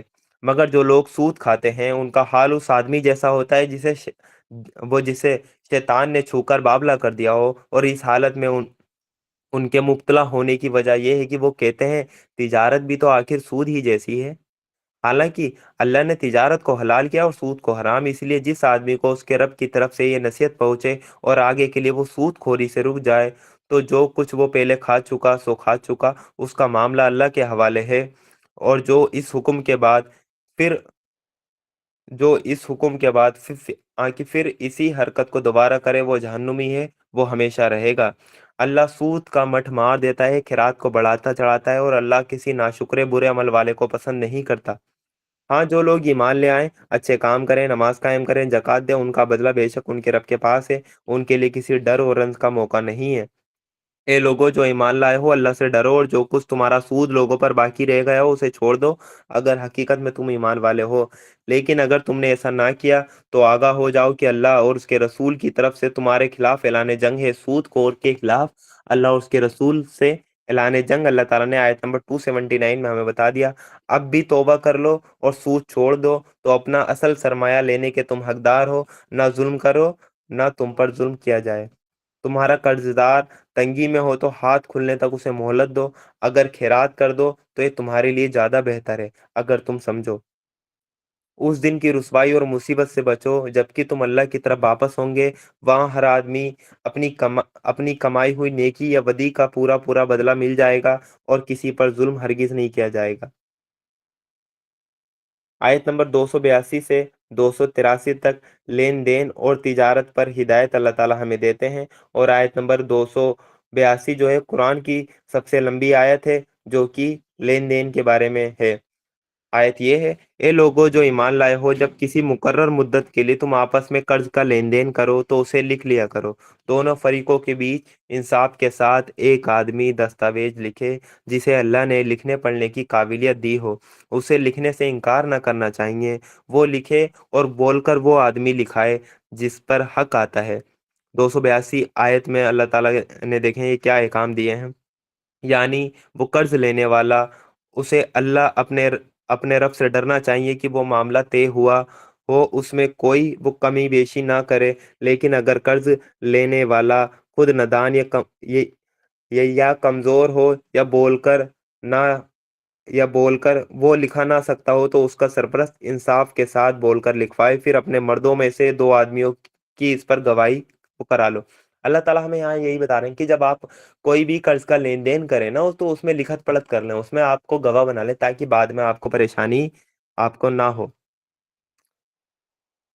پھر اپنے مردوں میں سے 2 آدمیوں کی اس پر گواہی کرا لو، اور اگر 2 مرد نہ ہوں تو 1 مرد اور 2 عورتیں ہوں، تاکہ ایک بھول جائے تو دوسری اسے یاد دلا دے۔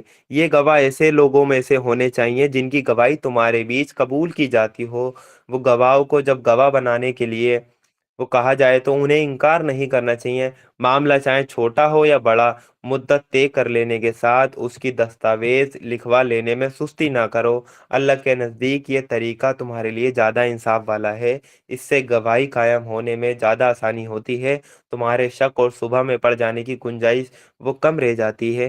ہاں، جو کاروباری لین دین ہاتھ کے ہاتھ تم لوگ آپس میں کرتے ہو اس کو نہ لکھا جائے تو کوئی حرج نہیں، یعنی جتنا بھی قرض کا لین دین ہو وہ سب لکھا جائے۔ لیکن جو کاروبار میں ڈیلی کا لین دین ہوتا ہے کہ بھائی میں شاپ پر گیا، میں اس سے سامان لے آیا، پر میں پیمنٹ شام کو کروں گا، جو ہاتھ کے ہاتھ ہم کرتے ہیں تو اس کو اگر مطلب نہیں لکھ رہے ہیں تو اس میں کوئی حرج کی بات نہیں ہے۔ لیکن جو بطور قرض دیے جاتے ہیں اس پر گواہی 2 آدمیوں کی گواہی ہو اور اس کو لکھا جائے باقاعدہ۔ ہاں، جو کاروباری لین دین تم ہاتھ کے ہاتھ آپس میں کرتے ہو اس کو نہ لکھا جائے تو کوئی حرج نہیں، مگر کاروباری معاملہ طے کرتے وقت وہ گواہ طے کر لیے جائیں، لکھنے والے اور گواہ کو ستایا نہ جائے۔ ایسا کرو گے تو گناہ کا کام کرو گے۔ اللہ کے غضب سے بچو، وہ تم کو صحیح طریقہ اپنانے کی تعلیم دیتا ہے اور اسے ہر چیز کا علم ہے۔ تو یہ قرآن کی سب سے بڑی آیت ہے جو کہ لین دین کے تعلق سے اللہ تعالیٰ نے ہمیں بتائی ہے۔ آیت نمبر 283 میں اللہ تعالیٰ نے کہا: اگر تم سفر کی حالت میں ہو اور دستاویز لکھنے کے لیے کوئی لکھنے والا نہ ملے تو گروی رکھ کر معاملہ کرو، یعنی اپنی چیز گروی رکھ کر آپ آگے کا معاملہ کر لیں۔ اگر تم میں سے کوئی شخص دوسرے پر بھروسہ کر کے اس کے ساتھ کوئی معاملہ کرے تو جس پر بھروسہ کیا گیا ہو اسے چاہیے کہ امانت ادا کرے، اپنے رب اللہ سے ڈرے اور گواہی ہرگز نہ چھپاؤ۔ جو گواہی چھپاتا ہے اس کا دل گناہ میں لت پت ہے، اللہ تمہارے کاموں سے بے خبر نہیں ہے۔ آسمان اور زمین میں جو کچھ ہے سب اللہ کا ہے۔ آیت نمبر 284۔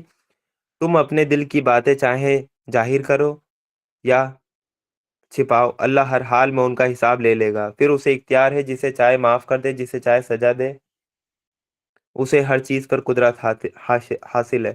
آیت نمبر 285 اور 286 جو ہے یہ میراث پر ملی تھی، اور یہ ایک بہترین دعا ہے جو کہ ہمیں پڑھنی چاہیے۔ یعنی میراث پہ جب اللہ کے رسول صلی اللہ علیہ وسلم گئے تھے، اور یہ آخری آیتیں ہیں سورہ بقرہ کی، میراث پہ اللہ کے رسول صلی اللہ علیہ وسلم کو بطور گفٹ یہ آیتیں دی گئی تھی، اور یہ آیتیں ہمیں یاد ہونی چاہیے۔ رسول اس ہدایت پر ایمان لایا جو اس کے رب کی طرف سے اس پر اتری ہے، اور جو لوگ اس رسول کے ماننے والے ہیں انہوں نے بھی اس ہدایت کو دل سے مان لیا ہے۔ یہ سب اللہ اور اس کے فرشتوں اور اس کی کتابوں اور اس کے رسولوں کو مانتے ہیں۔ ان کا کہنا یہ ہے، ہم اللہ کے رسولوں کو ایک دوسرے سے الگ نہیں کرتے، ہم نے حکم سنا اور فرمانبردار ہوئے۔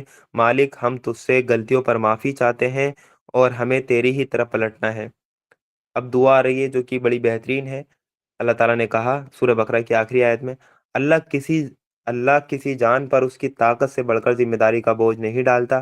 ہر آدمی نے جو نیکی کمائی ہے اس کا پھل اسی کے لیے ہے، جو بدی سمیٹی ہے اس کا پھل اسی پر ہے۔ ایمان لانے والوں، تم یوں دعا کیا کرو، اے ہمارے رب، ہم سے بھول چوک میں جو قصور ہو جائے ان پر پکڑ نہ کر۔ مالک، ہم پر وہ بوجھ نہ ڈال جو تو نے ہم سے پہلے لوگوں پر ڈالے تھے۔ پالنہار، جس بوجھ کو اٹھانے کی طاقت ہم میں نہیں ہے وہ ہم پر نہ رکھ، ہمارے ساتھ نرمی کر، ہمیں معاف کر دے، ہم پر رحم کر، تو ہمارا مولا ہے، اور کفر کرنے والوں کے مقابلے میں ہماری مدد کر۔ آمین یا رب العالمین۔ السلام علیکم ورحمۃ اللہ وبرکاتہ۔